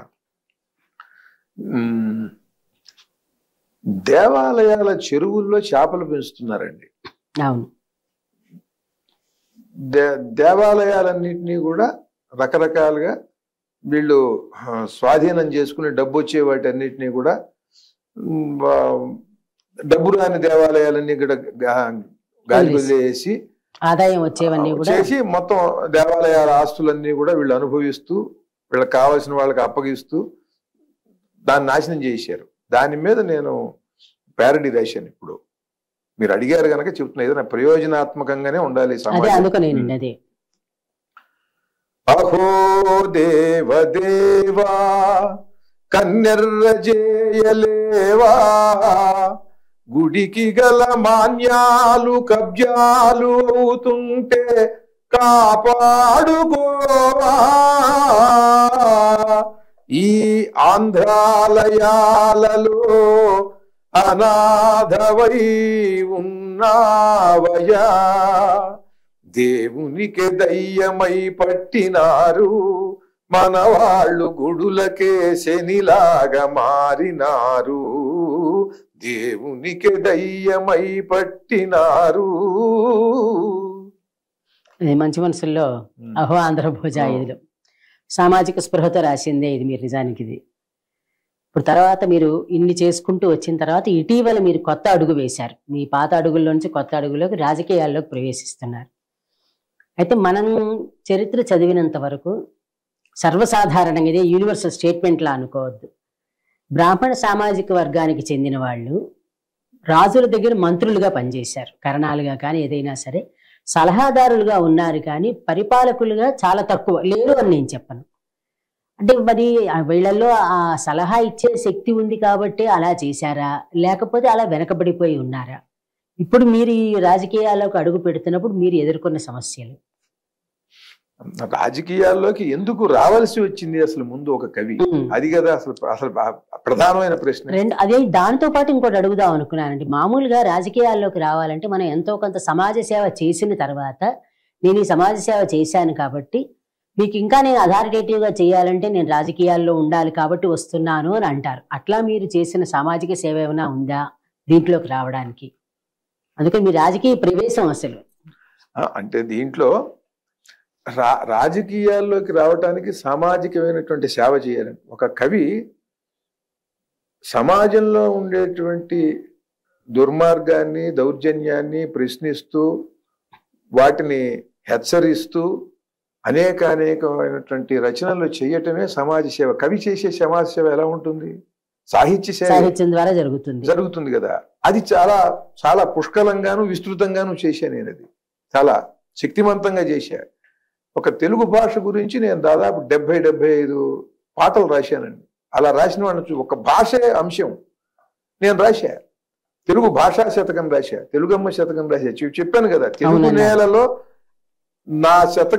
నా కవిత్వ ప్రవాహం ప్రవహించని ప్రదేశం లేదు. అన్ని వైపులో నేను రాశా.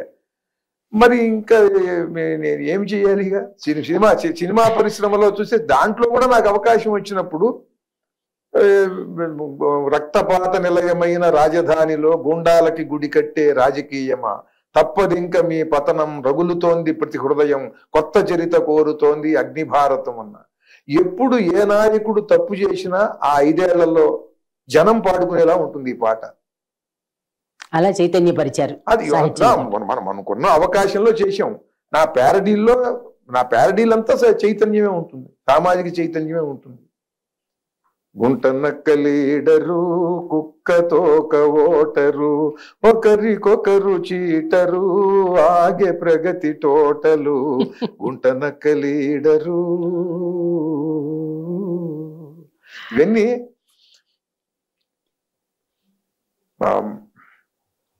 ఇవన్నీ ఈ పార్టీలోంచి ఆ పార్టీలోకి, ఆ పార్టీలోంచి వెళ్ళటం, ఆ పార్టీలోకి వాడు ఆహ్వానించటం, ఇవన్నీ. అంటే ఇప్పుడు రాజకీయాల్లో మీరు రావడానికి ముందర మీరు జై తెలుగు అని పార్టీ పెడదాం అనుకున్నారు అని అన్నారు. సరే, జై తెలుగు అనేది మంచి ఆలోచన, తెలుగు వాళ్ళం కాబట్టి. మీరు ప్రవేశిస్తున్నప్పుడు ఎలాంటి ఇబ్బందులు ఎదుర్కొన్నారు? అదే చెబుతున్నాను మీకు. దీంట్లో ఒక కవి, ఇన్ని రచనలు చేసిన కవి తెలుగు భాష వైశిష్ట్యాన్ని ఇంతగా దేశాల్లో చాటి చెబుతూ అందరితోనూ అవుననిపించుకుని అభిమానింపబడినటువంటి కవి రాజకీయాల్లోకి ఎందుకు వచ్చాడు? పదవీ వ్యామోహంతోనా? పదవీ వ్యామోహంతో కాదు. నా నిరసనని, నా ప్రతిఘటనని, నా అస్తిత్వాన్ని, తెలుగు భాష కోవిదుడిగా నా అస్తిత్వాన్ని నేను ప్రకటించటం కోసం, నిలబెట్టడం కోసం నిలబడ్డా. అలాగే రాష్ట్ర వ్యాప్తంగా తెలుగు అధ్యాపకులు, కవులు, అవధానులు వీళ్ళందరినీ కూడా నిలబెట్టే ప్రయత్నం చేశా. కొంత కుదిరింది, కొంత కుదరలా. పాలపర్తి శ్యామలానంద ప్రసాద్ గారు కూడా అచ్చ తెలుగు అవధాని, ఆయన కూడా మంగళగిరిలో నిలబడ్డారు. నిలబడ్డాం.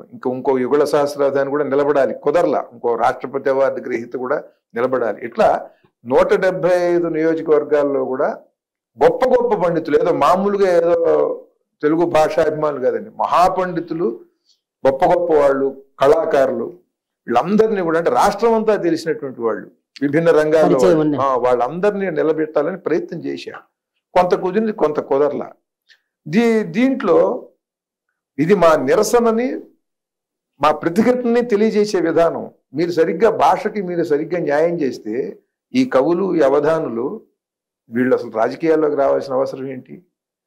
ఒక ఎమ్మెల్యే మంత్రి అయిన దానికంటే కూడా ఒక మంత్రి స్థాయి కన్నా కవి స్థాయి పెద్దదండి. అవును, చూపించారు కదా. అది వీళ్ళు 5 ఏళ్ళు ఉంటారు, ఆ తర్వాత ప్రజలు కాదనంటే పోతారు. ఏమైపోయారు కూడా తెలియదు, ఎవరికి ఏమైపోయారు తెలియదు. ఏమంటే వీళ్ళు చేసినవన్నీ కూడా బోర్డులని విమర్శలతో కూడుకుని ఉంటాయి. ఇప్పుడు కూడా అట్టా చేశారు, ఇట్టా చేశారని. ఆ తర్వాత వచ్చినటువంటి గవర్నమెంట్ వీళ్ళు మొత్తం తినేశారని కూడా చూపించచ్చు, చెప్పలేము. ఎందుకనంటే వీళ్ళు చేసే మంచి అంతా వీళ్ళు ఉన్నంత వరకే మంచి. మళ్ళీ వీళ్ళు వెళ్ళిపోయిన తర్వాత వాళ్ళకి ఇది మంచిగా చెడుగా చూపించేస్తారు. కనుక ఈ పరిస్థితి, కానీ నా పాట, నా పద్యం ఇంకొకడు అలా చూపించే అవకాశం లేదు. అవును, కనుక కవి ఒక మంత్రి స్థాయి కన్నా పైవాడు. కనుక మేము పదవి వ్యామోహంతో చేరలే ఇక్కడికి. మీరు భాషకి అన్యాయం చేస్తున్నారు, సంస్కృతికి అన్యాయం చేస్తున్నారు. ఇది సమాజం దృష్టికి, ప్రజల దృష్టికి, అటు ప్రభుత్వం దృష్టికి తీసుకురావటానికి ఒక రాజకీయ వేదికగా ఈ పార్టీని ఏర్పాటు చేసి పోటీ చేస్తున్నాం. దీంట్లో 500 ఓట్లు వచ్చినా చాలు, 1000 వచ్చినా చాలు, 5000 వచ్చినా చాలు. 300 తగ్గిపోయి 300 ఓట్ల తేడాతో ఓడిపోయిన వాళ్ళు ఎంతమంది ఉన్నారు? 25 ఓట్లతో ఓడిపోయిన వాళ్ళు ఎంతమంది ఉన్నారు? అటువంటి, అంటే మా ప్రతిఘటనను మేము చేస్తాం అని చెప్పడానికి ఇది చేశాం. దీంట్లో ఏం జరుగుతుందనేది నాకు తెలుసు. దీనికి ఒక బుద్ధ జాతక కథలో కథ ఉందండి, నాకు బాగా ఇష్టమైన కథ. అది రాజకీయాల్లో ఎవరన్నా మంచి పని చేద్దాం అనుకునేవాడు ఎవరికన్నా సరే దాన్ని మనం అప్లై చేసుకోవచ్చు, దాన్ని అందరూ అన్వయించుకోవచ్చు. ఏంటంటే బుద్ధుడి దగ్గర కొన్ని సంవత్సరాలు శిష్యరికం చేసి ఎన్నో అద్భుతమైనటువంటి విశేషాలు, విద్యలు నేర్చుకుని జ్ఞానాన్ని పొందినటువంటి శిష్యుడు, గురువుగారు నేను ఇక్కడి నుంచి వెళ్ళి ప్రజలకి వెళ్ళి సేవ చేయాలనుకుంటున్నాను, వాళ్ళకి బోధ చేస్తాను గ్రామాల్లో తిరుగుతూ అంటాడు అని, నాకు అనుమతి ఇవ్వండి అని బుద్ధుడిని అడిగాడు. అడిగితే బుద్ధుడు అన్నాడు, వద్దురా వాళ్ళు వినరు అన్నాడు.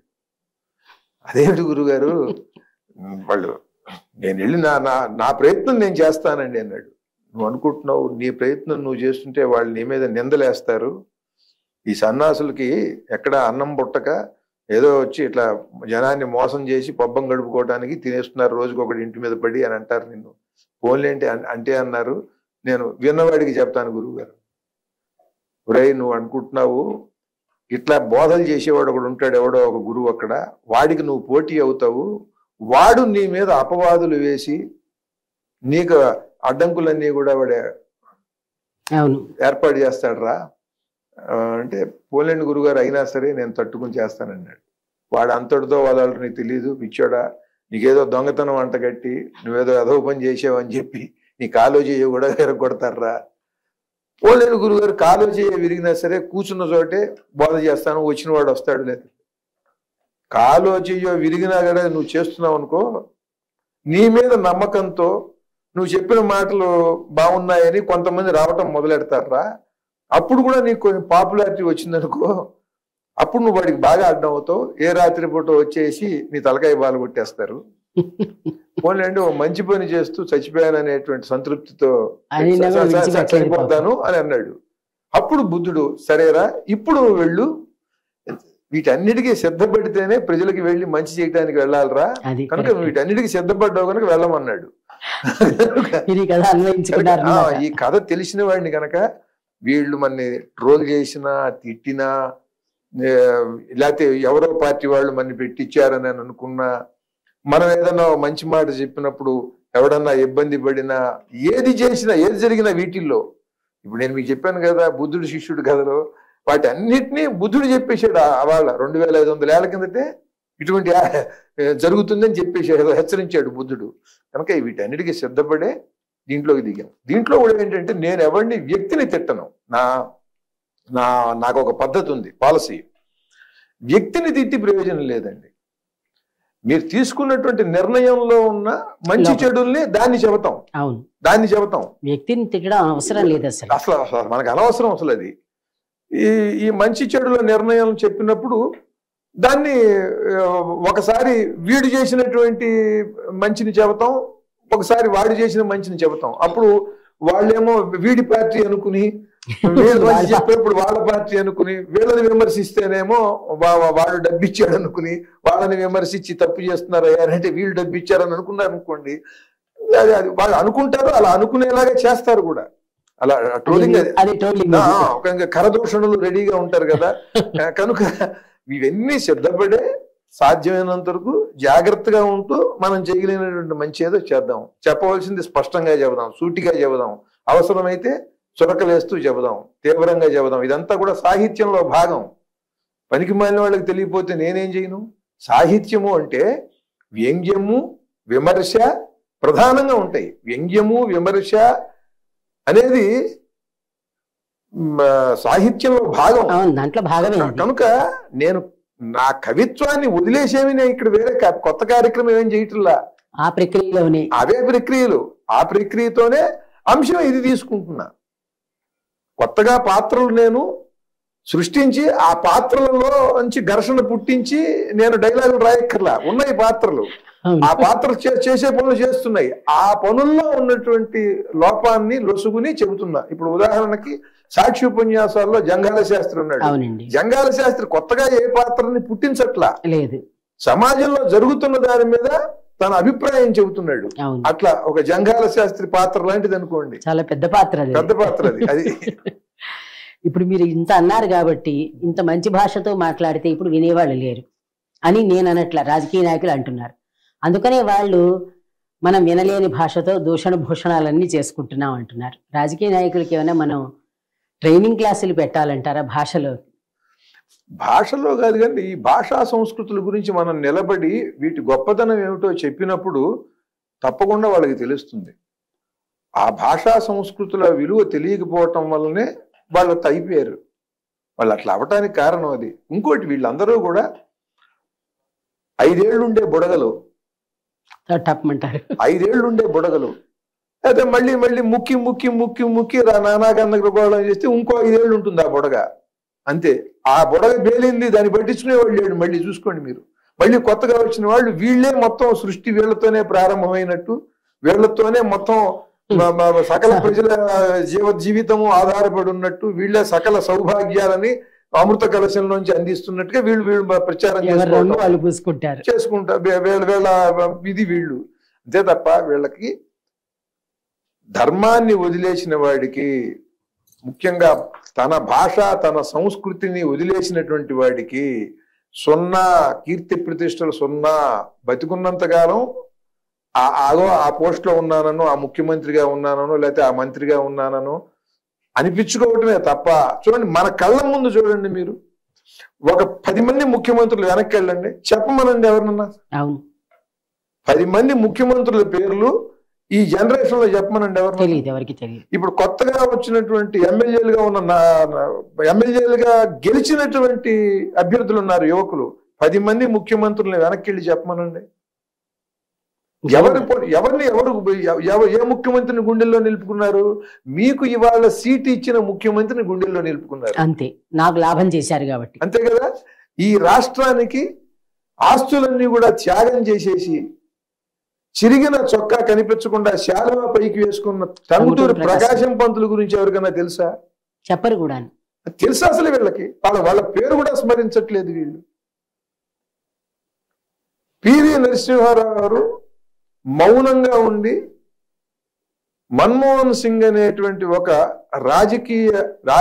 రాజనీతి నిపుణుడిని, ఒక ఆర్థిక నిపుణుడిని ఒక్కసారిగా ఆయన రాజకీయాల్లోకి తీసుకొచ్చి ఆర్థిక మంత్రిని చేశాడు అని అంటే ఎంత నిస్వార్థపరుడు అయితే చేస్తాడండి. మన్మోహన్ సింగ్ ఏమన్నా పివి నరసింహారావు గారికి ఏమన్నా చుట్టమా? ఇద్దరికి సంబంధమే లేదు. సంబంధమే. ఒక రాష్ట్రం వాడా, ఒక ప్రాంతం వాడా, ఒక భాష ఎందుకు తీసుకొచ్చాడండి? రాజనీతిజ్ఞుడు అంటే ఆయన ఒక రాజనీతి బృహస్పతి. ఆయన వల్ల ఈ దేశం బాగుపడుతుందంటే ఆయన తీసుకొచ్చాడు, పెట్టాడు.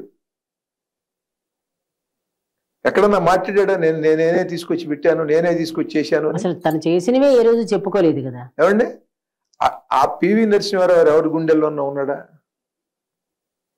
ఎవరి గుండెల్లోన్నా ఉన్నాడా? నిమిత్త మాత్రంగా ఉన్నాడు. ఆయన చేసినటువంటి ఆర్థిక సంస్కరణల వల్ల ఇవాళ దేశం ఎంత మలుపు తిరిగింది ఎవడన్నా చెప్పుకుంటున్నాడా? మంచి చేసి నిరాడంబరంగా ఉన్నవాడినే పట్టించుకోవట్లేదు. మాయ చేసి పబ్లిసిటీ చేసుకునేటువంటి రాజకీయ నాయకులను ఎవడు పట్టించుకుంటాడండి? అంటే క్షణికం అంతే. అది తెలియాలి, అది తెలియాలి. మొన్న మేము ఈ ఎన్నికల ముందు శ్యామలాంధ్ర ప్రసాద్ గారు మేము 100 గుడుల బండారం అని 100 గుడులలో ఏం జరుగుతుందో తెలుసుకుందామని చెప్పి వెళ్ళాం. వెళ్తే సముద్ర తీరంలో మారుమూల ఉన్న గ్రామం, అక్కడ ఒక అతన్ని అడిగాం, ఈసారి ఎవరికి వేస్తారా బాబు మీరు ఓట్లు అంటే చంద్రబాబు గారికి వేస్తామండి. ఈ జగన్మోహన్ రెడ్డి గారు డబ్బులు ఇస్తున్నాడు కదా, లక్షల రూపాయలు వస్తున్నాయి మీకు, మరి ఈయనకి వేయకుండా ఆయనకి ఎందుకు వేస్తారు అంటే వేయాలనుకున్నామండి అంటాడు. మరి అందరూ వేస్తారని అంటున్నావు, అందరూ ఎందుకు వేస్తారయ్యా, నువ్వు వేస్తావేమో, నీ డబ్బులు వస్తే ఎవడు వదులుకుంటారు అన్నా. అంటే అతను అన్నాడు, కని పెంచి చదువులు చెప్పించి పెళ్ళిళ్ళు చేసి ఆస్తులు ఇచ్చిన అమ్మా నాన్ననే తరిమేస్తున్నారండి, 3000 ఇచ్చే ఈ ముఖ్యమంత్రిని ఎవడు పట్టించుకుంటాడు అన్నాడు. ఎంత వేదాంతంగా మాట్లాడాడు. సత్యం, వేదాంతం కాదు, సత్యం ఉన్నది దాంట్లో. సగటు మనిషి సర్వే అంటా నేను దాన్ని. ఆ సర్వే ఈ ప్యానలిస్టులు ఎనలిస్టులు ఎవరన్నా చేయగలరా? ఇవాళ 4000 ఇస్తానని ఈ ప్రభుత్వం చెబుతోంది. 3000 ఇచ్చిన ముఖ్యమంత్రినే పట్టించుకోలేదు, 4000 ఇచ్చిన మంత్రిని పట్టించుకుంటారండి?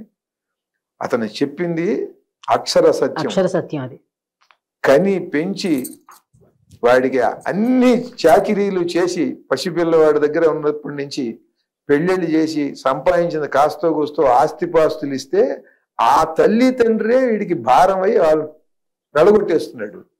5 ఏళ్ల పాటు ఉండి ఇచ్చేటువంటి ఈ డబ్బు ఈయన కాకపోతే ఆయనన్నా ఇస్తాడు, ఎందుకంటే ఆయన పదవి కోసం మళ్ళీ ఈయన వీటిని తీసేస్తానండు కదా, వీటికి ఇంకో జోడించి ఇంకో 1000 ఇస్తానంటాడు ఎవరన్నా. కనుక తనకి నిశ్చయంగా డబ్బులు వచ్చేస్తాయండి, తనకి రావనేటువంటి భయం లేదు ఇవాళ పౌరుడికి. నువ్వు ఉంటావా ఉండవా అనేది నా చేతిలో ఉంది తప్ప నాకు వస్తుందా రాదా అనేది నీ చేతిలో లేదు. నువ్వు కాకపోతే ఇంకోటి కరెక్ట్. అది అంత ధైర్యంగా ఉన్నాడు ఇవాళ సామాన్యుడు. ఆ ధైర్యం పరిపాలకుడికి లేదు.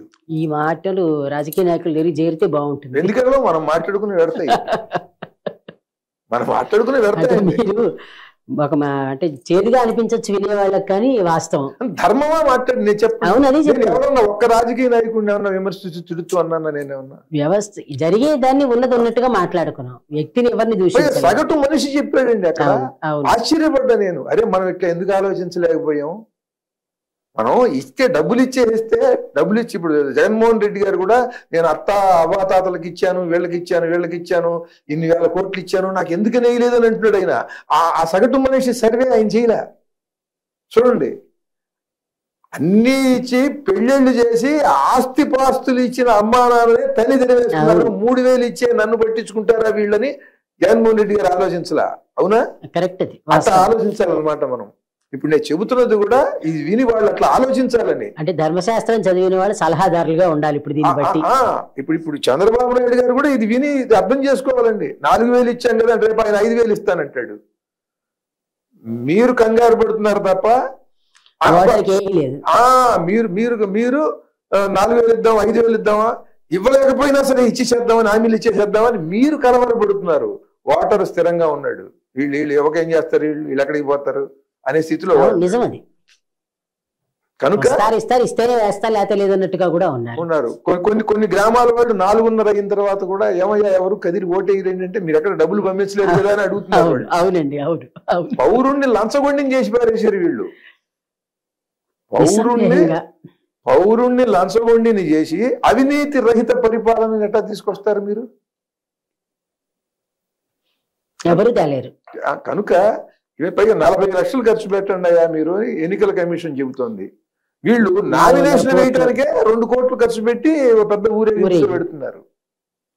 కనుక చేసేదంతా కూడా మీరు చేస్తున్నది మోసం, ఆత్మవంచన, నయవంచన, జనవంచన, ఆత్మవంచన జరుగుతున్నదండి పరిపాలన వ్యవస్థలో. కనుక వీటి వల్ల కీర్తి ప్రతిష్టలు ఏమి ఉండవు. వీళ్ళు చరిత్రలో ఇన్నేళ్లు ఉన్నారు, ఇన్నేళ్లు పరిపాలించారని ఒక మాట, డేటా అంతే. ఆ డేటా కూడా ఎప్పుడు ఎవరికన్నా అవసరమైతే ఎవరు ఇప్పుడు ఏమన్నా చెప్పండి, కిందటి ఇవాళ ముఖ్యమంత్రి దగ్గర నుంచి 6వ ముఖ్యమంత్రి ఎవడు వెనకాల ఎవరికి తెలుసు? ఎవరికి ఏమి తెలియదు, ఎవరికి అక్కర్లేదు. ఎందుకనంటే చరిత్ర అక్కర్లేనటువంటి పాఠ్యాంశాలతో విద్యా విధానంతో మీ పరిపాలన నడుస్తున్నది. మహాపురుషుల గురించే మీరు పిల్లలకి నేర్పట్ల. మరి ఇటువంటి దౌర్భాగ్యపు పరిస్థితిలో మంత్రులు అయినటువంటి వాళ్ళు, పరిపాలిస్తున్న వాళ్ళు మీ గురించి ఎవడు పట్టించుకుంటాడు?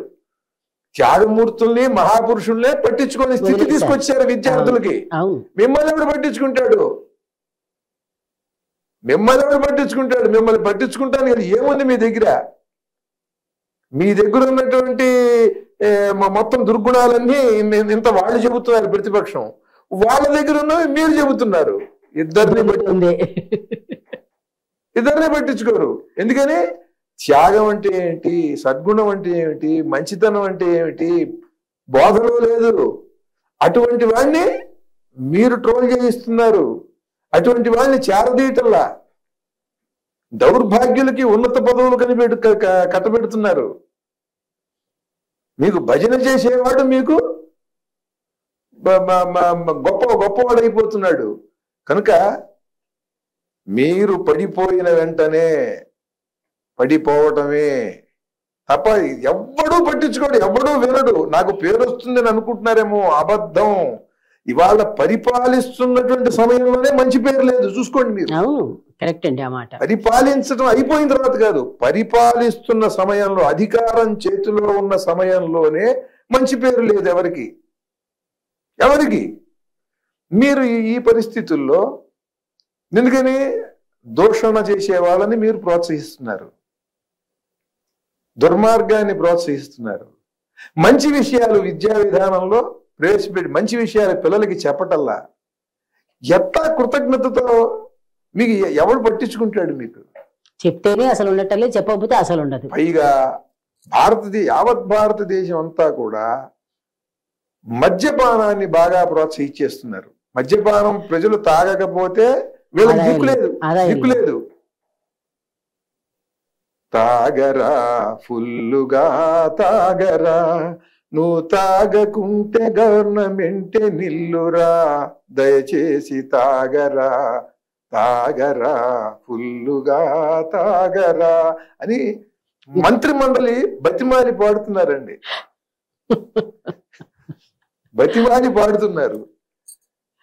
వాళ్ళని తాగుబోతుల్ని చేసి, లంచగొండుల్ని చేసి, మంచి విషయాలేవి విద్యా విధానంలో ఉంచి పిల్లలకి చెప్పకుండా మాతృభాషని దూరం చేసి, మంచి ఎవడన్నా చెబుతున్నా, మీకు మంచి ఎవడన్నా సలహా చెప్పినా వాడిని ట్రోల్ చేయించి, మీరు ఏమిటి కట్టుకుపోతారు? ఏమిటి మీకు సుఖం? గట్టిగా గంట నిద్ర పెడితేనే వాళ్ళకి స్వర్గం అండి. వాళ్ళకి గట్టిగా గంట సేపు నిద్రపోతే ఎవరొచ్చి ఏం చేస్తారో తెలియదు కూడా. ఇలాంటి పరిస్థితుల్లో మాతృభాషా ద్రోహం, మాతృదేశ ద్రోహం, నదీ ద్రోహం, ప్రతి నదిని మురుగుంట చేసి పారేశారు. ప్రతి దేవాలయాన్ని కూడా శిథిలావస్థకి తీసుకొచ్చేసారు. దాని మీద డబ్బు వస్తుంటేనేమో ఆ డబ్బంతా కాజేసేస్తున్నారు. ఆహారం చూస్తే విష పదార్థాలు, విష రసాయనాలతో ఆహారం ఉంది. అరటి పండు, మామిడి పండు, ఏదైనా సరే మీరు ఇప్పుడు ఈ మామిడి పళ్ళ కాలంలో మంచి మామిడి పళ్ళు తిన్నారా మీరు? అన్ని కృత్రిమంగానే పండిస్తున్నారు. అవి తిన్న వెంటనే ఎంత తేడా చేస్తుందండి ఆరోగ్యంలో. పిల్లలకి పెట్టగలమా చూస్తూ? మరి మనం తిన్న మామిడి పండు మనం వాడికి అందించలేకపోతున్నాం, మనం తిన్నటువంటి సపోటా వాడికి అందించలేకపోతున్నాం. ఏమిటి గొప్ప? అప్పుడే పుట్టినటువంటి పసిపిల్ల తీసుకునే మొదటి శ్వాసలో కాలుష్యం ఉంటుంది. భూమి పడ్డవే కాలుష్యం. ఆ పిల్లకి కాస్త 4 మంచినీళ్ళ చుక్కలు పడతాం కదా, అది కాలుష్యం. ఆ పిల్ల ఏం పాపం చేసిందండి?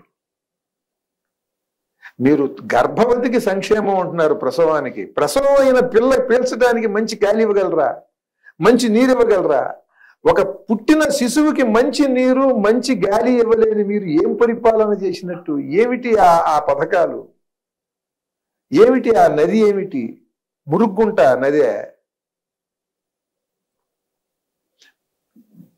గాలిని చెడగొట్టేశారు, నీటిని చెడగొట్టేశారు, భూమి మొత్తం సగరులు దవ్వేసేసినట్టు దవ్వేసారు. మొత్తం సగరులు పాతాళానికి దగ్గర చూసారా యాగాశయం కోసం? అట్లా తవ్వేశారు. మీరంటే ఉషశ్రీ గారి కుమార్తె కనుక మీరు కాస్త పురాణ విషయాలు ఇవన్నీ ఈ భాషలో చెప్తున్నా మీకు. మొత్తం భూమి తవ్వేశారు. ఇక ఏమిటి మిగిలింది? ఏమిటి మిగిలింది?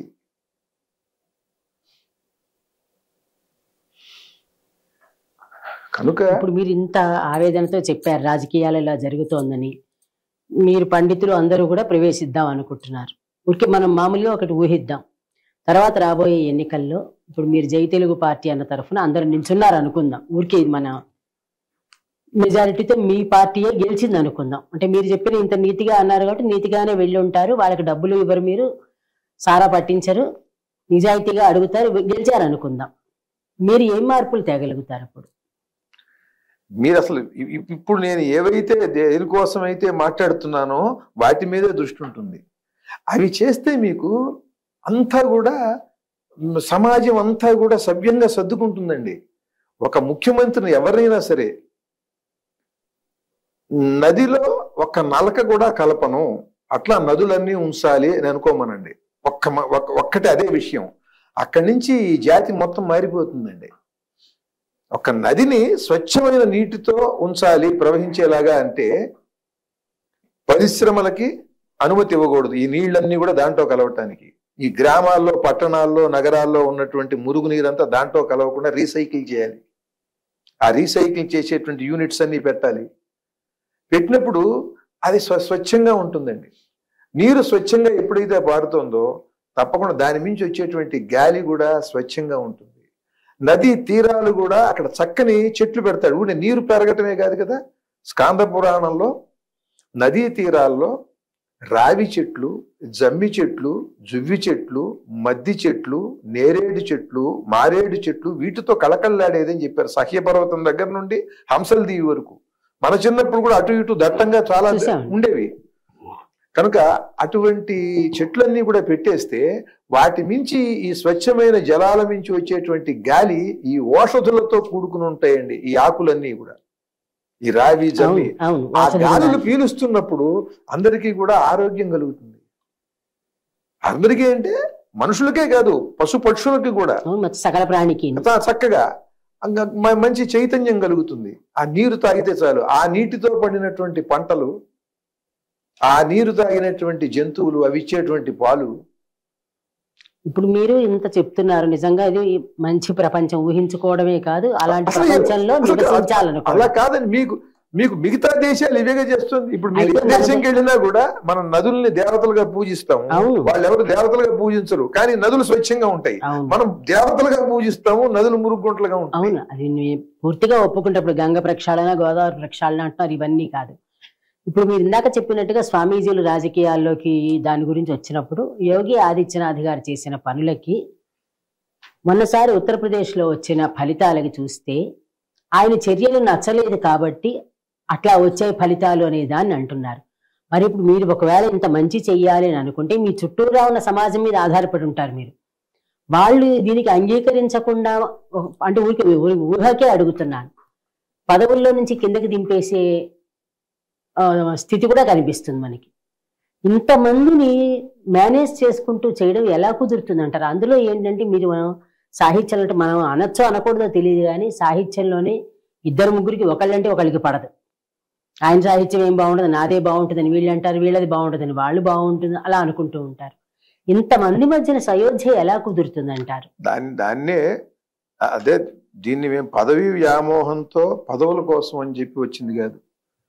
దీంట్లో మీకు ఉదాహరణకి చెప్తున్నాను. మీరు అన్నారు కనుక, ఒక ఊహతో అన్నారు కనుక నేను కూడా ఒక ఊహతోనే చెప్తున్నా మీకు.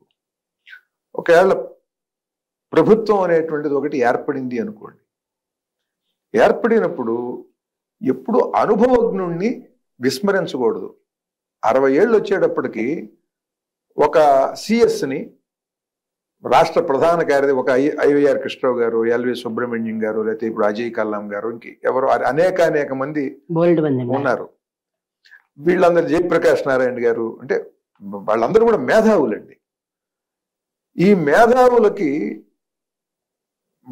ఈ వయపరిమితితో వాళ్ళ ఉద్యోగాలు వెళ్ళిపోయినాయి కానీ చూసుకోవడం అసలు అది ఉద్యోగాలు పోయినాయి కానీ వాళ్ళ బ్రెయిన్ ఏమి ఆగదుగా, వాళ్ళ మేధాశక్తికి పరిమితి లేదుగా. వాళ్ళు ఏంటంటే ఈ సమాజంలో ఉండేటువంటి ఈ పరిస్థితులన్నీ ఎలా ఏర్పడ్డాయో వాళ్ళకి తెలుసు. ఈ ఏర్పడినటువంటి వాటిని ఎలా మార్చాలో కూడా వాళ్ళకి కొన్ని ఆలోచనలు ఉంటాయి. అవి చట్టబద్ధంగాను రాజ్యాంగబద్ధంగాను ఎలా చేయాలో కూడా వాళ్ళు ఆలోచిస్తారు. ఎందుకంటే వాళ్ళు దాంట్లోంచి పెరిగారుగా, చదివింది అది ఆలోచన కూడా అట్టగే ఉంటుంది. వాళ్ళు రాజ్యాంగానికి వ్యతిరేకంగాను చట్టానికి వ్యతిరేకంగా చేయాలనే ఆలోచన వాళ్ళకి రాదుగాక రాదు వాళ్ళకి. కనుక ఇటువంటి వారి సేవల్ని తీసుకోవాలండి. తీసుకుని పరిపాలనా బాధ్యతను వాళ్ళకి అప్పచెప్పేసేయాలి. చట్టం ఏది చెయ్యాలి అనేది నాకు తెలియదు అనుకోండి, మిమ్మల్ని అడిగితే మీరు చెప్తారు కదా. మీరు చేయవలసింది ఏమిటి చెప్పండి. రాముడి కాలంలో కూడా 8 మంది మంత్రులు ఉండేవాళ్ళు. 8 ఎందుకండి? రాముడు సర్వశాస్త్ర పారంగతుడు కదా, వశిష్ఠ మహర్షి ఉన్నాడు కదా, ఓ మంత్రి మహామంత్రి సుమంత్రుడు ఉన్నాడు కదా, వాళ్ళతో మాట్లాడుకుంటే చాలు కదా. మిగతా 8 మంది ఎందుకు మంత్రులు? ఎందుకండి? అలాగే మన చుట్టూ అనేక మంది మేధావులు విద్యావంతులు ఉన్నారు. వాళ్ళు కాకుండా మా బావమరుదిని, తోడల్లుడిని, మేనల్లుడిని వీళ్ళందరినీ కూడా ఇక్కడ పెట్టుకోవాలి అని, మళ్ళీ గెలవటానికి మళ్ళీ డబ్బులు సంపాదించాలి వీళ్ళ ద్వారా అనే దిక్కుమాలిన ఆలోచన ఇప్పుడు పదవిలో కూర్చోగానే వస్తుందనుకోండి, ఈ మేధావులు విద్యావంతులు అందరూ కూడా వెనక్కి వెళ్ళిపోతారు. అవును, ఆటోమేటిక్ గా వెళ్ళిపోతారు. ఇంక మనకి ఎందుకు అనవసరం. అందుకని చాణక్యుడు చేసిన పని అది చెయ్యాలి ఎవరైనా. రేపు ఎవరన్నా ఒక పండిత మండలి ఇలా ఏర్పడి మీరన్నట్టుగా ప్రజలందరూ కూడా నిజంగా వీళ్ళని బలపరిచి ప్రభుత్వం వచ్చిందనుకోండి, వాళ్ళు పరిపాలిస్తాం అనుకుంటే పొరపాటది దెబ్బతింటారు. ఎందుకంటే ఎప్పుడు కూడా రాజ్యాన్ని కోరుతూ అనేక మంది దుష్టులు ఎప్పుడు కూడా ప్రయత్నం చేస్తూ ఉంటారు. ఆ దుష్ట శక్తుల వల్ల వీళ్ళకి హాని జరుగుతూ ఉంటుంది. వాళ్ళని ఎదుర్కోవటం వీళ్ళకి చేయవలసింది కాదు. అందుకని దానికి తగిన వాడిని తీసుకొచ్చేసి అక్కడ పెట్టాలి. చాణక్యుడు తన మేధాశక్తితో నందవంశాన్ని ఎలా కూల్చాలో ఆలోచన చేశాడు. వ్యూహం అంతా ఉన్నది, అదంతా తను చేయకూడదు. తగిన వాడిని తీసుకొచ్చి చేయించాడు. ఆ తగిన వాడికి పట్టాభిషేకం చేశాడు, తను వెళ్ళిపోయాడు. ఎందుకనంటే అవసరమైతే ఒకటి తల తీస్తాడు చంద్రగుప్తుడు, చాణక్యుడు తీస్తాడా? ఒకటి తీస్తాడు, 2 తల తీస్తాడు, ఎంతమందిని తీస్తాడు? తల తీస్తూనే ఉండాలండి. అవును అవును, అంటే రాజనీతి శాస్త్రం ప్రకారం నడవాల్సింది. అంటే ఎంతమంది దుష్టులుంటే అంతమంది దుష్టుల్ని అని చేయాలి. కనుక దుష్ట సంహారం చేయటం అనేటువంటిది తను చేయలేడు. తను జ్ఞాని, చేయటం తప్పులేదని తెలుసు తనకి. చేసేవాడిని తను ప్రోత్సహిస్తాడు, ఇది ఇస్తాడు, మంచి పని చేసామని అంటాడు. తను ఎందుకని చేయలేడు? తన స్వభావం కాదది. కనుక మన స్వభావం కాని దాంట్లో మనం కూర్చుంటే అనవసరమైనటువంటి తలకాయ నొప్పి తెచ్చుకోవాలి. దాన్నేమో అనుభవించలేము, దాన్ని ఆనందించాలి కదా. దాన్ని అనుభవించలేవు, దాన్ని నువ్వు కొనసాగించలేవు. ఇన్ని సమస్యలు ఉంటాయి. మేము కూడా వచ్చి ఎన్నికల్లో నిలబడుతున్నది ఎందుకంటే మా నిరసనని భాష, సంస్కృతులు, దేవాలయము, నదులు, ఆహారము, వీటన్నిటి పట్ల మీరు చేస్తున్న దుర్మార్గము, నిర్లక్ష్యం, విద్య అదేనండి. వీటన్ని సంస్కృతుల్లో విద్య వస్తుంది.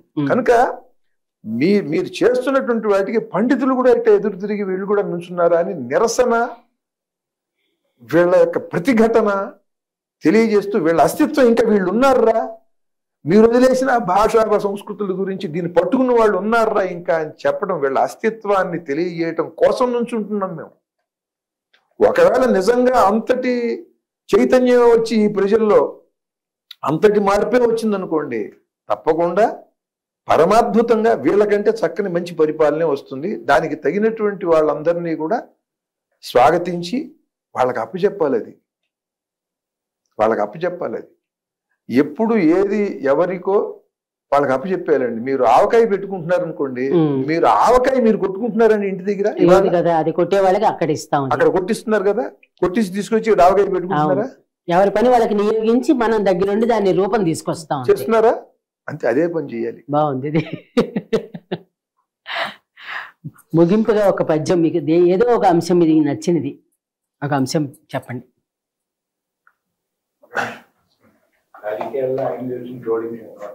అడిగా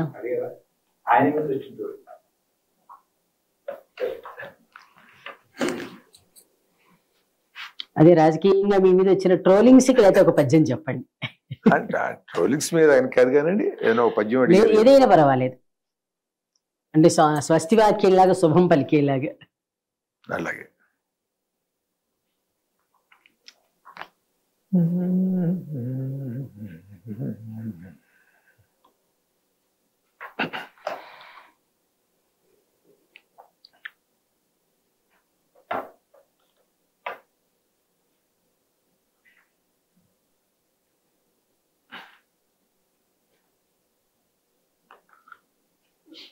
నేను రాసిన పద్యం చెప్పడం అనేది సహజంగా ఎవరైనా చెప్తారు. నేను వడ్డాది సుబ్బరాయ కవి గారి పద్యం చెప్తానండి. ఆయన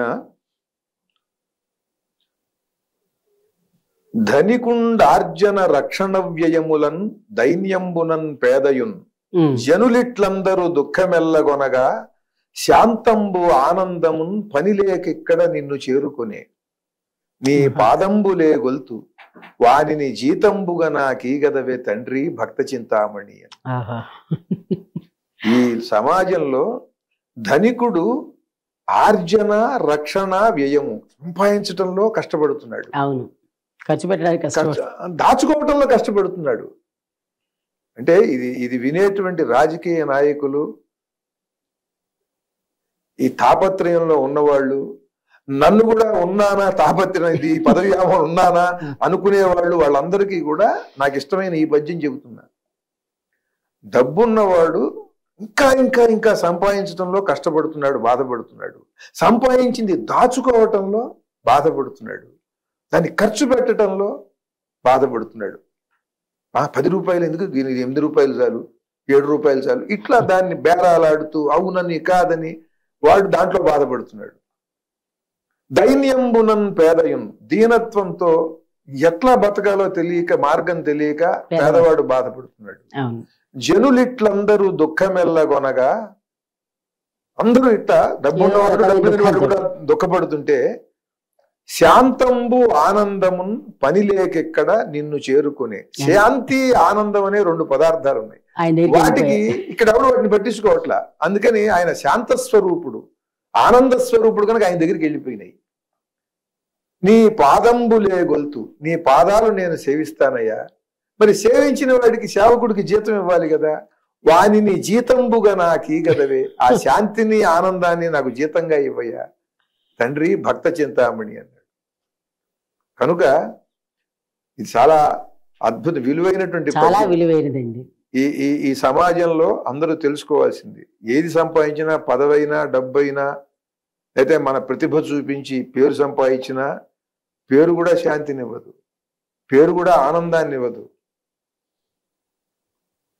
కనుక ఆనందం అనేది తనలోంచి తనకి కలగాలి, శాంతి అనేది తనలోంచి తనలో కలగాలి. తాను అదైతే గాని అది తనకి కలగదు. నిరంతరము కూడా తన ఆలోచనలతో, తన మాటలతో, తన ప్రవర్తనతో అలా ఉంటే గాని అది తాను అయి తనకి అనుభవించదా, అందదు. కనుక అది కాకుండా సుఖపడిపోదాం, బాగా గొప్పగా పేరు తెచ్చేసుకుందాం, బాగా ఆనందపడిపోదాం అంటే సాధ్యం కాదు. అది ఇవన్నీ కూడా చాలా అద్భుతమైన శాస్త్రీయ సిద్ధాంతాలు. ఐన్స్టీన్ సిద్ధాంతం ఎలాంటిదో, సిద్ధాంతం ఒక ఎడిసన్ బల్బు కొనుక్కుంటే దాని వెనకాల ఎంత కృషి ఉంటుందో, అట్లా అటువంటి కృషి చేసి ఈ అంశాలన్నీ ఋషులు మనకి తెలియజేశారు. కనుక ఆ మహర్షి స్థాయిలో చెప్పాడు ఈయన సుబ్బరాయ కవి గారు. కరెక్ట్, మహర్షి స్థాయిలోనే ఉంది చెప్పింది. కనుక వానిని జీతంబుగా నాకీగదవే, ఆ శాంతిని ఆనందాన్ని నాకు ఇవ్వయ్యా. డబ్బులు అడగట్లేదు ఆయన, జీతంగా వీటి రెండింటి నేను కనుక అందరూ కూడా మన సమాజంలో అందరూ తెలుసుకోవాల్సిందే. యావత్ ప్రపంచ సమాజానికి చెప్పాడు. అది ఏమన్నా హిందువులకి చెప్పాడా, భారతీయులకి చెప్పాడా? మానవ జాతికి పనికొచ్చే పద్యం ఉండేది. ఇటువంటి పద్యాలు తెలిస్తే పిల్లవాడు బాగుపడతాడు. చిన్నప్పటి నుంచి సిలబస్ లో పెట్టాలి, ఇలాంటివి పెద్దయ్యాక దాన్ని ఆచరణలో పెడతారు పిల్లలు. ఇప్పుడు నా ఉద్దేశం ఏంటంటే అసెంబ్లీలో, చివరిగా మీకు చెప్తున్నాను, అసెంబ్లీలో ఒక 4 పద్యాలన్నా కనీసం పెట్టాలండి. అంటే చుట్టూ గోడలే కదా ఉండేది. ఆ గోడలు కాకుండా కాస్త దానికి కాస్త గోల్డ్ కోటెడ్ అక్షరాలతో కనీసం, అంటే సువర్ణాక్షరాలతో బడ్జెట్ చాలదు కనుక కనీసం ఏదో రోల్డ్ గోల్డ్తో ఉన్నా సరే ఒక పద్యాలు పెట్టాలని. ఏంటంటే స్పీకర్ ఇలా కూర్చుంటాడు కదా, స్పీకర్ సత్యమేవ జయతే అని ఉంటుంది, దానిపైన ఉండాలండి వట్టి మాటలు కట్టి పెట్టోయి గట్టి మేలు తలపెట్టబోయి, అదొకటి దాని కింద ఉండాలి. పూని ఏదైనా ఒక మేలు చేసి చూపెట్టబోయింది, అది ముందు స్పీకర్ వెనకాల. ఈ పక్కన గోడలకి తప్పులెన్ను వారు తండోపదండంబు ఉర్విజనులకెల్లా నుండు తప్పు, తప్పులెరుగు వారు తప్పులెన్ను వారు తమ తప్పులు ఎరుగరు విశ్వదాభిరామ వినురేమ. ఈ పక్కన చెప్పు తినడి కుక్క చెరుకు తీ పెరుగున, కంచు మోగునట్లు కనకంబు మోగున, అల్పుడెప్పుడు పలుకు ఆడంబరముగాను సజ్జనుండు పలుకు చల్లగాను, కంచు మోగునట్లు కనకంబు మోగున. ఎందుకంటే తిట్టుకుంటున్నారు కదా, అందుకని అల్పుడెప్పుడు పలుకు ఆడంబరముగాను అనేది ఈ పక్కన ఉండాలండి. ఇట్లా ఈ ఈ పద్యాలు సుమతి వేమన శతకాల్లో ఉన్న అద్భుతమైనటువంటి పద్యాలన్నీ కూడా ఆ అసెంబ్లీలో ఉండాలి అని ఒక తీర్మానం చేయాలి. అంటే నాకు ఒక అనిపించింది, అంటే తెలుగు భాషాభివృద్ధిని మనం అక్కడి నుంచి ప్రారంభించాలి. భాషాభివృద్ధితో పాటు వికాసం కూడా, ఆత్మ వికాసం కలిగిస్తుంది. అయితే మీరు చెప్పినట్టుగా సువర్ణాక్షరాలతో పెడితే మరుసటి రోజు ఎత్తుకుపోతారు కాబట్టి అది మామూలు రోల్డ్ గోల్డ్ కానీ శిలాక్షరాలు కానీ పెడితే పర్వాలేదు. ఇది చాలా బాగుంది. సువర్ణ అక్షరాలతో మళ్ళీ అక్షరాలు మాయమయ్యే అవకాశం ఉంది. ఇప్పుడు ఒక రకంగా మాయం చేశారు, అప్పుడు కొమ్ములు వెళ్ళిపోతారు. బాగుందండి. విన్నారు కదా జొన్నవిత్తల రామలింగేశ్వరరావు గారు. ఊరికి సాహిత్యవేత్త అనుకుంటే ఏమనుకుంటారంటే ఏదో 4 పద్యాలు పాటలు రాసుకుంటూ కూర్చుంటారని భ్రమలో ఉంటారు అందరూ. సాహితీవేత్తకి చాలా చాలా ఏమని చెప్పాలంటే దాని మీద ఒక పట్టు ఉండాలి, దాని మీద ఒక క్రమశిక్షణ ఉండాలి, ఒక నియమంతో చాలా వేదన పడుతూ సమాజ అభివృద్ధి కోసం ఎంతో పాటుపడుతూ ఉంటారు. అందుకని ఒక పాటతోటి ఎన్ని ఉద్యమాలు వచ్చాయో మనకి తెలుసు. అలాగే ఇప్పుడు పద్యాలతోటి ఉద్యమం చేస్తున్నట్టే లెక్క ఆయన. మనం ఊరికే అనుకోవడంలో తప్పు లేదు, కానీ రానున్న రాజకీయాల్లో ఇలాగ విద్యావంతులు సాహితీవేత్తలు ప్రవేశం జరిగితే బాగుంటుందేమో ఆలోచిద్దాం ఒక్కసారి. వాళ్ళని కూడా గెలిపించుకుని ఒకసారి అవకాశం ఇస్తే పని చేస్తారో లేదో తెలుస్తుంది. పని చేస్తే రెండోసారి ఎన్నుకోవచ్చు, లేదంటే అందరినీ ఓడించినట్టే ఓడించవచ్చు. అదేం పెద్ద విషయం కాదు. ఇది ఈరోజు జొన్నవిత్తల రామలింగేశ్వరరావు గారితో వైజయంతి మాటామంతి. నమస్కారం.